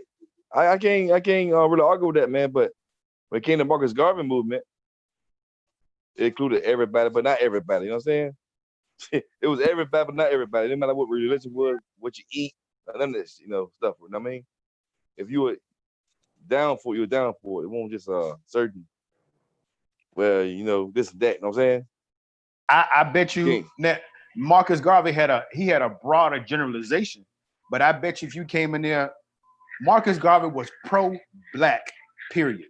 We all coming under one banner, one flag, et cetera, et cetera. He was giving you his rules, and if you don't align with that, you understand what I'm saying? And so was Marcus Garvey with interracial marriage? I'm just asking. I'm not. I'm just asking because because he won't. Okay, so there you go. So then he himself, you know what I'm saying? We may not know everything that he was willing to accept or not willing to accept. What I'm saying is, no matter what thing you are a part of, no matter what it is, they set up their own way of life. You understand what I'm saying? If you're going to be a Christian, Christianity can say, "Oh, we for everybody." No, it's not, because they got their own rules and regulations too. No matter what you've been a part of, they have their own set rules and guidelines. Even when it comes to the internet, some people say, "Oh, I go to the internet and I can find everything there is to know about brother Leonard." You're gonna know some stuff about brother Leonard on the internet, but he has some stuff that only people that is very, very his tight-knit group of people, they're gonna know certain things that the internet don't know. You understand what I'm saying? And people do these things on purpose because you don't want to leave yourself vulnerable to too much. What destroyed the Black Panther Party? What destroyed them? Infiltration. They let people in. People weren't vetted.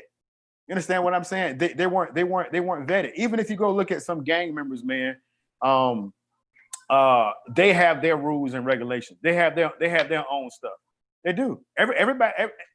They do, man. If you join the military, don't they put you through boot camp? You go through boot camp. If you can't make it, then oh well. I mean, you won't make it through boot camp. I mean, I assume you're not gonna get in. And if you join the Navy, they have their own guidelines that you gotta follow. You gotta follow. That's if you want to join that. But I'm saying we at a point now, man. All this travel, we traveling away, but we gotta get on code. Like Tariq Nasheed said, man. Yeah. I can't, Nation Islam. I smoke cigarettes, right? I'm not perfect, but I'm more pro-black than most people that you ever know in your damn life. I don't give a damn if they're 5% in the WAPI. I'm more into, you know what I mean? And I smoke damn cigarettes. And I drink a beer every now and then. I'm not drunk. I'm not perfect, but I'm down. But you gotta stop this and stop that. No, you ain't my daddy. First of all, you know what I mean? Yeah. You know what I mean? Yeah. And I still put a break in. Yeah, I And feel most you. niggas y'all know. Right, right. I don't give a fuck how much. You know what I'm saying? I don't eat pork. I eat a little bit of meat. And you can be vegan all day long. It don't mean you better than me. You feel me? Facts. 100. I agree with you. I agree with you. 100%. Right, right. Straight up. I think let me right quick. Let me Go say ahead. this. I think how we have to look at this is in being military, being former military. We got to look at this like a war, and wars are fought on many different fronts. Okay, field artillery is not going to do the same thing as aviation. Aviation is not going to do the same thing as infantry. Infantry is not going to do the same thing as communication and intelligence. So for each battle, it requires a certain skill set and a certain group of people. All right. So if your skill set is this, and this is where you serve, okay, you can, that's your part. That's your role. All right. And if your role is not this over here, then that's not your role. So just like I said with the Nation of Islam, okay, those brothers and sisters that are called to that, and that's how they feel. Hey, you can't convince them of anything else, right? And at the same time, when we look at us as a whole, they serve a purpose. They serve a purpose, and they have a role in this whole entire war. Okay, so what we don't want to have happen is have aviation arguing with the infantry, and the infantry arguing with field artillery, the field artillery arguing with air defense artillery. And yet, see, so that's not what, because that's how we have to look at it. This is something that's very complex that we're dealing with. And like I said, this battle is on many different fronts. Now, if you ain't feeling what this group of people is talking about, say, okay, I can get with that. I can't get with this. But I'm still down with the cause. If you ever need me for something, okay, That's right. I'm That's there. Right. That's right. I'm there. That's me. That's right. And I can separate my personal feelings about, what it is you guys doing. All right. Yeah. Okay. I don't agree with all of that. No, I'm not, but the parts that I do agree with, I can help you with, right? If you need my help for this, right, you need a man to do so and so, okay, I'm your man, all right? If you need some electrical work done, hey, or you need this, you need that, whatever, all right? But, and that's kind of how we have to kind of deal with each other. Just like I said, is I was an aviation guy, CH-47 guy, right? Now, Chinook helicopters, crew chiefs, Chinook helicopters, field artillery people could not crew the helicopter, right? But if the field artillery piece, if that 1908 towed cannon needed to go from one place to the next, we would sling load it. We'd take the crew, we'd take the crew of that cannon, put them inside, sling load that cannon, take it where it needed to be, drop them off, and we worked with each other, even though we were doing two different things. That cannon's responsibility was to get over there, get moored into the ground and be able to fire onto the enemy. My responsibility, or the aviation responsibility, was to get the cannon where it had to be, right? Two different types of things, fighting a war, two different types of war, right? But yet and still, you had, working together. See, so I think, that's one of the things that I try to do is I say, listen, okay, I'm gonna be honest, I can't agree with you with this, but let's find some commonality here. What kind of bridges can we make to where we can work with each other, right? If you're working with this group over here, what is their appeal, okay, if they ain't about what we about, okay? What is their appeal compared to my appeal, all right? Or can you use this right here? And if not, then hey, I'll just find somebody that will, but I'm not going, one thing I'm not going to do that we often do is I'm not going to go in public and air our dirty laundry and our grievances. I'm with some organizations right now that I got some issues with, but you'll never catch me, going out in public, bad mouthing somebody or bad mouthing this person or that person, because at the same time, even if we are arguing and fighting amongst ourselves, we still have to show a united front against those that are. So there you go. I agree. You basically summed it up. I ain't gotta say no more. Because I might smoke a cigarette and your ass vegan for 30 years don't mean you better than me.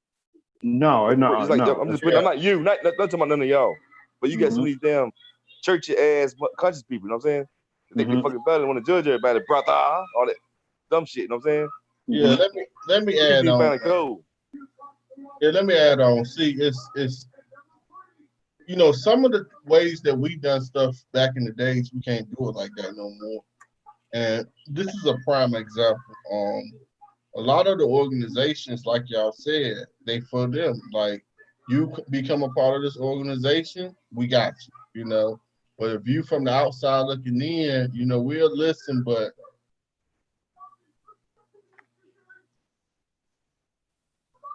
Say it. Stop. Brother that froze. Yeah, but like I said, hey, yeah, I agree with you, Master U. If that's for you, you know what I mean? You won't let somebody tell you what to do and every damn thing. You can't make your own mind. You know what I mean? Yeah, well, our nation is, our nation is different. You know what I'm saying? Our nation ain't, it's different. But you know, I'm not mad at anybody who have their own. Right. You know, I'm not mad. You know, I'm not mad at that. You feel what I'm saying? But I also understand at the end of the day, you know, we all black. We should all be for each other. And with that also being said, I also know that we all black and everybody not for each other. You feel me? Well, hey, I don't deal with crabs and snakes, bro. And I believe every organization has got agents in it. Every organization, Masons, it don't matter, got agents in it. So, you know, it is what it is, man. The ones who ain't on code, that's the ones whose agents are, man. It's that simple. And we deal with them, and we're supposed to deal with them. You know? Yeah. Right. Oh, yeah. I had an agent in my organization. What's bad is he was an agent and didn't even have to be an agent. Dang. That's sad, man. Yeah. Agent, because I'm like, yo, I'm a grown man. We mature, you know. If you got some issues with what it is we're doing, just talk it out. I'm mad, you know, I bless you to go do your own thing. Matter of fact, if you feel like, hey, here's where I need to be useful, this is where my talents lie, I'm gonna try to figure out a way for you to go do what you do, build up what you build up, me build up what I build up, and how can we connect and meet? But he wanted to be an agent. So I'm like, okay, well, you know what? Is if you want to be an agent, I don't have no use for you. Yeah, some people just gotta let go, man. You know, some people just gotta let go. Point blank. That's right. That's right. Yep. That's just it. Some people in our own family, man. For real. We gotta let them go, man. Might be your first cousin. Might be your brother and sister. Right. You gotta let them go. But Tariq Nasheed, he don't have a religion. But to me, he got the best plan as far as how we're gonna do it all together. We need you to be on code, y'all. If you want to be a vegan, a Muslim, that's cool. That's your own personal thing. And then you got people that's gonna follow that in all walks of life, right? But we need to be on code. We all in this together. You know what I mean? That's how I feel. Ain't no organization better than the other at the end of the day. Right. Yeah, you know, that code is very important. And because you can't cut the head off a code. You know what I'm saying? You can cut the head off a snake. Well, when you're dealing with a code, you can't cut that head off the code, right? Nope. And that's the thing. That's something that we all can implement and we can all move forward. And that's something that the organization see, like, what we have to start understanding is, like Brother Leonard was talking about as far as the military, and you have different parts of the military that do different things. Well, just like we have these different organizations, we have to start identifying what these organizations specify in. What is their strong point? You know, what part of this war do the Nation of Islam serve in this war? You know what I'm saying? What is their MOS, right? And then what is the Hebrew Israelites MOS? You get what I'm saying? And once we start labeling the organizations to understand what their job is or what their strong point is, we can know how to deal with the organizations because we know what to come to them with if you're not a part of the organization, if the purpose of the organization is the advancement of our people. Now, if the purpose of the organization is not the advancement of our people, but the advancement of a certain set of our people, then you got a problem, right? But we have to start identifying these organizations and not really labeling them, but knowing what is their purposes. And then once we identify what their purposes are, now we know how we can deal with it. Like, right, if your purpose is to, just to reform people that's drug addicts, and, clean them up, that's a noble thing, to clean up drug addicts and make the person so they are a productive citizen, or make them so that they are productive in our fight, and you clean them up. If that's what you do, hey, that's what you do. You get what I'm saying? So if you got some drug addicts, we sending them that way, because they're gonna help rehabilitate you, put you back in society, and let you help build on or help on with our struggle, right? If you got some shooters, it's got a little tight aim group, they might need to be in the special forces, right? So if we got a special forces, we got to have an organization that's for the special forces, right? So you can't send them to the regular airborne school. Airborne school ain't good enough for these guys. You know what I'm saying? They need special training. So you might have an organization that's for them. Like the Nation of Islam, then they got the Fruit of Islam, right? The Fruit of Islam is supposed to be separate than the Nation of Islam as far as their jobs. Right. What their job is. So, that's all it is, man. So we just gotta find our part to play. What is check our out the part? check out the it's right here. It says check out the Haitian Revolution. If y'all know anything about the revolution, some was voodoo, some was Muslim, some was Christian.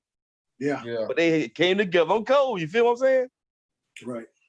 That's gonna have to happen, y'all. All the division. I don't eat pork, I'm better than you. I eat all veggies, and you know what I mean? Mm-hmm. We gotta stop that craziness, man. I mean, you're doing what you're doing. And that's good, right? Get in where you fit in. Get in where you fit in. But I'm just saying, it's gonna have to come down to the Haitian Revolution again, that mindset on that code. Let me ask y'all brothers a question. Good stuff, Neil. Let me ask y'all a question. Are y'all taking this 4th of July threat serious? Yes, sir. I take every threat serious. Every day. Every day.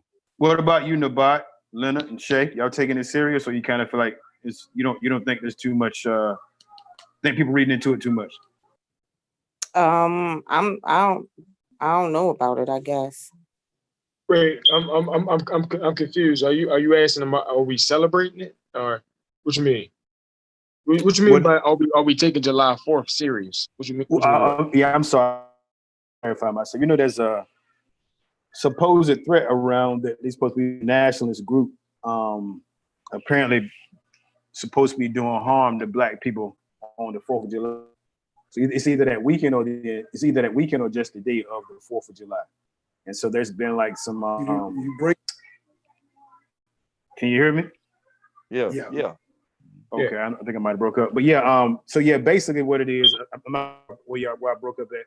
There's some nationalist groups supposedly, I'm saying supposed to do some, pretty much bringing harm to Black people on the 4th of July. So either it's the 4th of July or the 4th of July week. I'm not too sure which one it is, but I'm not sure if y'all heard about it. And it seems like some of y'all may not have heard about it.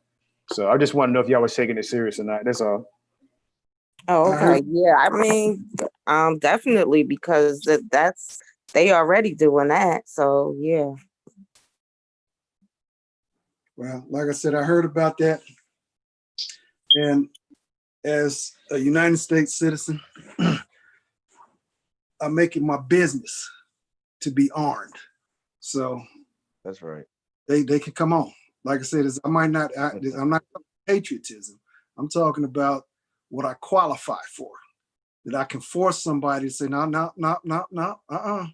According to this, you say I can have this. So let me have that. Let me have this right here. Let me get these rounds. Let me get this over here. Let me get that. Because based upon your criteria that I meet, I qualify for that. So yeah. Like I said, is this? Come on. That's right.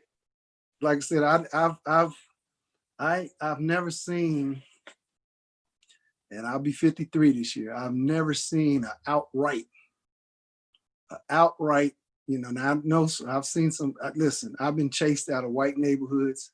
Okay, I ain't never seen a straight up Klansman, a straight up, that's willing to reveal themselves in full uniform or full regalia to me, right? So I'm a big man. I carry. I ain't worried about them. Like I said, hey, what did Kumo D say?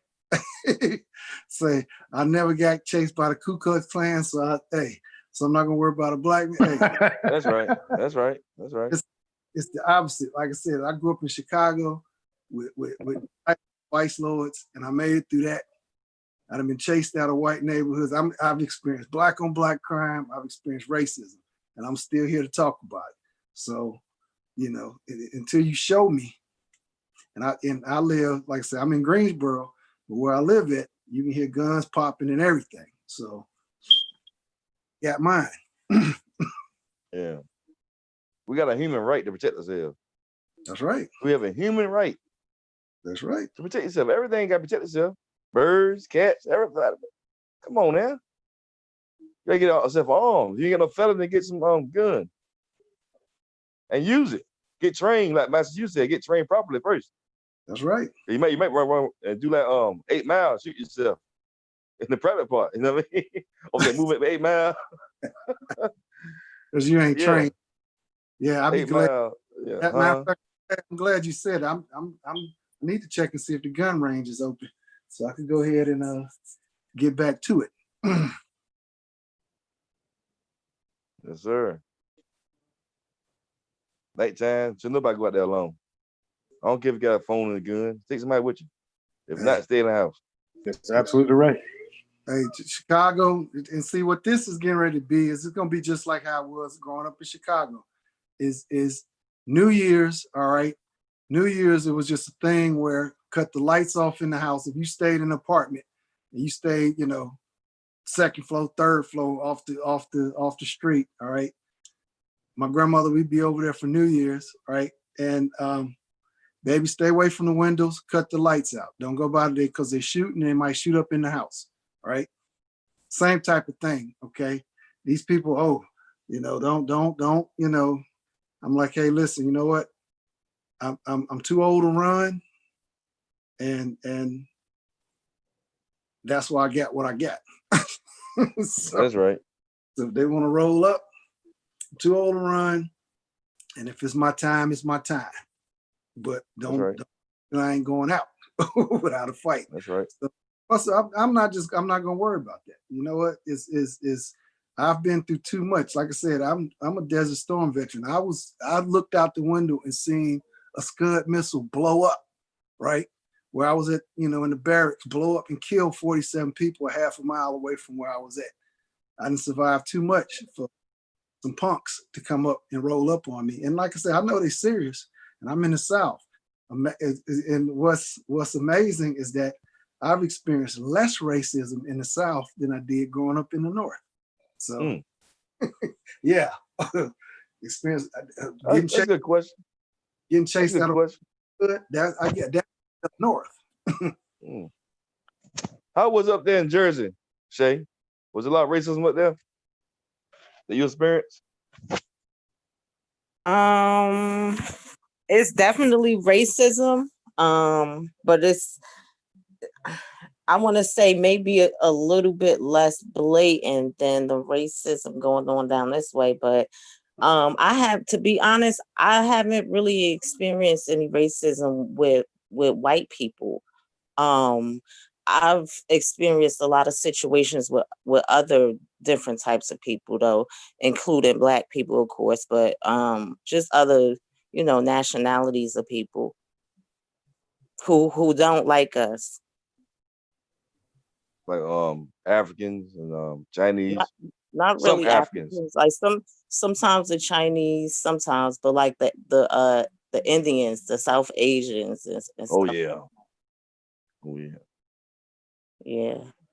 And I don't know, and you know what though? Not trying to sound crazy, but I know some cool East Indians that really looked out for me. I mean, back in the day, I was getting free cigarettes all the time, free gas, everything, and it was cool. And it was Muslim. They called themselves Muslim, right?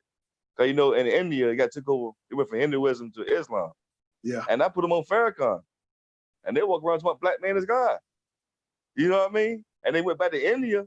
You know what I mean? Cool people. I know the history between the Indians, the Hindus, the caste system, but some of them are cool too. Now, my first hand, I know. You know what I mean? But all of them ain't worth a damn. Yeah, I Like they mean, said, to me, most of them cool in your face, but it's the things you find out that go on behind the scenes, because a lot of them, like the guy said, is just really just punks, but they don't like us. Right. The majority don't. Like I believe majority of white people don't like us. I ain't gonna say all white people bad, and I ain't trying to sound coonish, nothing, okay? But I can't say never say all. You know what I mean? Some people tolerable, some people cool, and then you got some people Yeah, but fucked it's up. definitely like a lot of racist white people up here too, especially like the older ones. I could say like when I used to work for Verizon, I used to do sales. So it was in a call center, and it was the older white people that was just getting on the phone saying anything, nigga this, nigga that, but outside of that, I haven't really had many experiences with white people. Well, like I said, I moved from the inner city of Chicago out to a suburb of Chicago. My dad moved us out there, and I went to a high school where I was one of 4 Black people in the high school. All right. And this is a high school like, 12, 1,300 kids. Right. So I'm just 4. Right. And this is a high school up north whose mascot was a Confederate soldier, Richie Rebel. And for the pep rally every year, the principal, who he have on 3-piece suit, and he'll say some shit like the South and open his jacket up and have a Confederate flag vest on. All right, because the school was called Thornton Fractional South. It's the same high school that Curtis Grandison went to, and Pierre Thomas, football and baseball player. But so, I'm like, in a sea of white people with the principal with a Confederate flag up north, right? And I'm thinking to myself to my father, I'm like, why in the hell would you have us, did you not look and see what schools was in the area when we moved, had me going to this damn school? But really, that was a good thing because I learned a whole lot about white people. I understand how they think. Because I got called every single racial epithet a Black person could probably be called. Every one of them, right? White guys, I used to have to fight. And what's bad is there were no white teachers or no Black teachers. So nobody could understand my perspective. They knew it was wrong, but it just, they weren't gonna go hard. I can remember in high school, there was we used to play a dodgeball game called Crossfire, where when a person got hit, they would go, instead of going out, they would go to the other side of the gym. So you'd have balls coming at you from both directions, right? And this was like freshmen. This was freshmen and juniors versus sophomores and seniors. It's a whole class. So it's like 130 kids up in there, right? There's one guy, okay, was trying to hit me with a ball, talking about something, going after the coon. And this is like, he calling me a coon, right? Like he's coon hunting, right? It's the only Black person in there, right? Only one, right? The teacher, gym teachers didn't stop him from saying that, and they heard him say that shit, right? So I got down to like, I'm like the third one left, right? So he throws the ball and, you could catch the ball, right? Well, I dropped it, okay? Whole entire class erupts. Yay, they finally got the, so this is the type of shit that has shaped me, right? So all of them guys, they was older and I was like, yeah, you might be older, okay, but you can't beat me in a fight, all right? So if I catch your ass, all right, I'm gonna fuck you up, right? They would never be alone, even if it was with me. I had to fight guys I was on the same teams with, twin brothers, putting shit on my back. See, so I dealt with that. But in growing up in Chicago, I've been robbed 3 times. I got beat in the alley by young black guy robbing me, trying to take money out my pocket. I'm a kid. Trying to take money out. And I had my people see me in the alley on the ground with this guy robbing me, trying to rob me anyway, and just walk right on past. So I've dealt with both spectrums, right? So I mean, and so am I a bitter person? No. All right. Am I do I judge everybody the same way? No. Right. Because the military, I've been in the military, you kind of get thrown into a situation where you have all types of people who depend on you and you depend on them. So understanding how white people think and understanding and say, okay, all right, I see how these guys think. I know, and then I could tell the signs. All right. I've been in the military with straight up racism. My platoon sergeant was from Dunn, North Carolina. All right. So, Sergeant Major was from Sanford, North Carolina. I used to call him Sergeant Major KKKING, King, right? So, but at the same time, I'm in the Army with brothers that's robbing the vending machines. And, I'm like, come on, man. We can't be doing this shit right here, right? So it is I don't know, you live long enough, you'll see some of everything. And if you live longer, you'll see everything, damn near. So like I said, it's the most racism, like I said, since living, after I got out, I stayed down here at out of Fort Bragg, stayed in Fayetteville, moved to Greensboro. Obviously, there's racism here, but I've not experienced, not like being chased out of a neighborhood. Me and my boys, we riding back. I'm the oldest one. I'm 16 years old. And, my buddies, we riding bikes through the neighborhood trying to get to our neighborhood. And his chain slipped. So, we're trying to fix his bike. And all of a sudden, you just get a crowd gathering. You got adults, you got all types of people. And see, now when I think back on that, I was a young lion back then. So I wasn't too afraid of anything. I'm like, okay, you know what? If we got to fight, we'll fight our way out. But it's be like 100 miles and running, right? But when I think about it, the difference between that community and the Black community is that I can guarantee you just about every single house in that community had a gun. So if we'd have been fighting off some white guys and we'd have got the upper hand, somebody was going to come out the house with a gun. Okay, if not 2 or 3 people or 4 or 5 or whatever, or they may have had some guns. But we trying to fix bikes and you just start hearing mumblings and grumblings, nigger go home, right? Niggas go home, that kind of thing. And I'm like, God damn, all right, and I looked at my boys and I'm like, yo, I'm not gonna leave y'all, but we might have to fight our way out. Finally we got the bike fixed and we rode the hell up out of there, right? But this is like a neighborhood right next to the school I went to. So, I've experienced that type of thing. See, but I look at it like this. For as much as those white people did to me, right? All the shit all the shit that they called me, all that kind of stuff, still didn't stop me from doing what I want to do.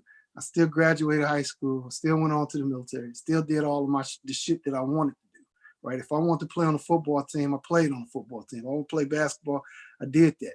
So, you know, all of your shit that you did to me only made me stronger, okay? Because you didn't stop me from doing what I wanted to do. Matter of fact, I understand.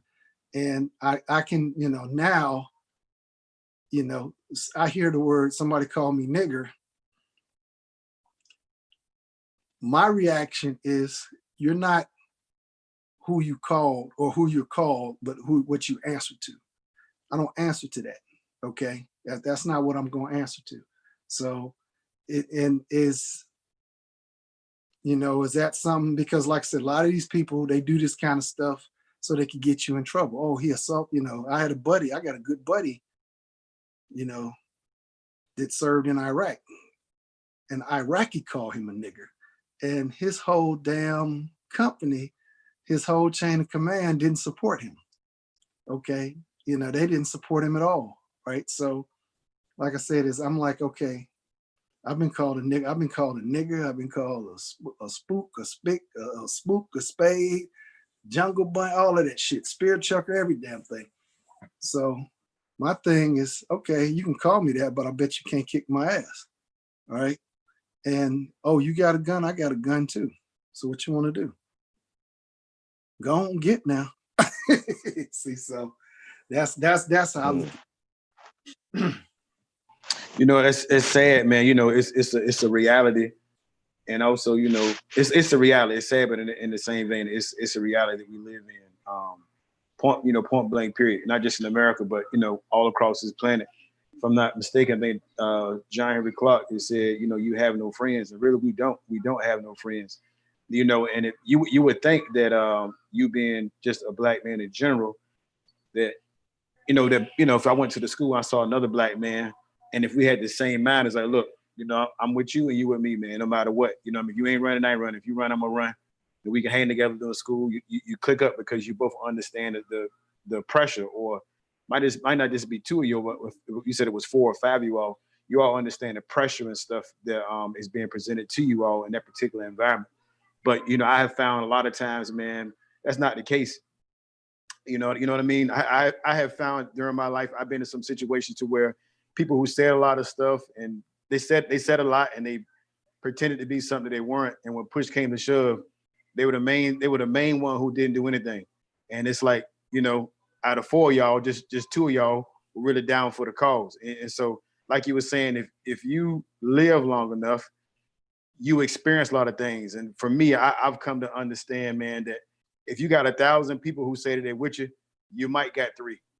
Mm-hmm. And I say you might got 3, and one of them includes yourself. So you might got 2. Right. You know what I'm saying? You get what I'm saying? And you know, and so that's an unfortunate. That is a very, very unfortunate reality. And then also too, just being, I couldn't say black, but just being a person in general, we have to understand that we shouldn't always emotionally react to everything that someone does or say something to us, because some people know they can't beat you, at least not physically. So what they'll do is they'll try to tie you up mentally. And a lot of times for us as black people, when a white person says something to us in a racial way, you already feel oppressed. So you become and feel with rage. So now I want to physically show you, you know what I'm saying, from an emotional standpoint, how I feel. And you may win the fight, but you end up in jail and you got to pay money for bond, and then the police gonna agree with them. And so in the long run, yeah, you won that fight that lasted maybe 40 seconds. I mean, that's a high maybe, depending on how much wind you got and the other person got. But after that, you subject yourself to so much legal stuff. You know what I mean? And so I'm under the mind frame of my mind frame is this. I'm not gonna let you push me to a point. I'm not gonna let you push me to the point that I'm not willing to go. You get what I'm saying? And yeah. There's a couple of things there's certain things that I just will not allow. Is one, if any harm come to my kids, then that's just a no-brainer for me. It just, all rules are off. I'm not dealing with you the same way. Yep. The other thing is, you know, don't deal with my earth, my old earth. You know what I'm saying? Like, you know, my wife or my mom. You know what I mean? Then I got, you know, some homeboys. You know what I'm saying, that I ride with religiously. You know what I mean? Not just on anything fighting, anything like that, but just that we just have love for each other. We have an understanding, and you're one of them. You know what I mean? So But yeah, man, I understand how you feel, brother. I really do. I remember one time I walked into a store. We was in Rocky Mount, North Carolina, me and some friends. We were dressed to the nine, man. I'm talking about we weren't necessarily in tuxedo, but we had on suits, shirt and ties and everything. And this white lady followed us around all across the store. And we had money and everything. We had money. We was gonna buy something out the store. And what was so crazy was the white guys in there were dressed on how some people deem how black people dress. We had on suits with, shirt and ties. They came in there with baggy jeans, with tattoos and grills in their mouth. That's how they came in there. You understand what I'm saying? And they didn't follow them around at all, but they followed us around. So we just walked out the store. We didn't say nothing to them. We just got up. We just walked out. We just leave. No point in getting an argument. Man, it's been so long ago, brother. I don't remember what store it was, but I do know we was in Rocky Mount. I want to say we was in Rocky Mount, bro. Cause I go to Rocky Mount frequently, man. Especially when I go to boat ride on Sunday night. Mm-hmm. I need to know that store, man, so I won't go in there at all. Man, I promise you, it was so long ago. I don't remember what the store was at all, but I do remember what we had on, and I remember that she followed us from the moment we walked in there to the moment we walked out. She sure did, man. So we walked up out of there, man. Yeah, that's crazy. I can relate to what you say about about not everybody's riding with you and not everybody's down with you.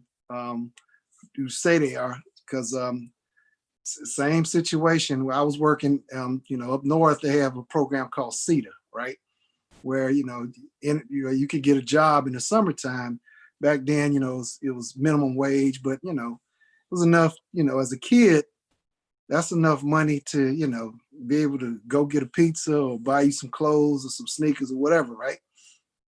So, all right, brother. But so like I said, is I used to work for CETA. Our supervisor was this white guy, right? White guy's dad was racist. He used to think his dad was like a disabled vet because he had like a hook on his arm, right? So this guy, he's got this hot rod type car, and it was about four or five of us, I believe, and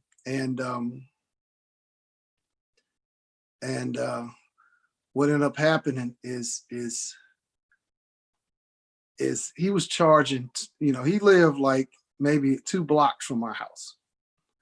All right, brother. He lived 2 blocks from my house. So for him to take us where we had to go, I think where we worked at was like about maybe 2-3 miles away. So what ended up happening is he was charging $25 a week per person, right? For him to not even to take, my friends home or take us home, but to his house, right? And I was like, man, I could give you some money on gas, but I can't give you no $25. I mean, this is back in the early 80s when gas was cheap, right? I was like, ain't no way, right? So he was like, well, okay, well, I say, well, you know what? I can't give you that. I say, listen, I'll give you some gas money, but I can't give you that, right? So, this racist white guy. So he said, I'll tell you what. He said, you can ride for free. You just have to ride in the trunk. So here's my friends, brothers and sisters, all right? They were giving, $25. They was giving this racist asshole $25 to go home. But but so the guy said, you can ride in my trunk. I said, you know what? My last name is Walker, and I don't have a problem with walking, right? So I had to walk by myself home, all right? This is out in the country. This is about a good 2-3 miles. I'm young, so I could walk that, no problem. But the point of it is I'm like, damn, y'all gonna sit up here and let this guy pop his damn trunk and say you could ride in the damn trunk. And y'all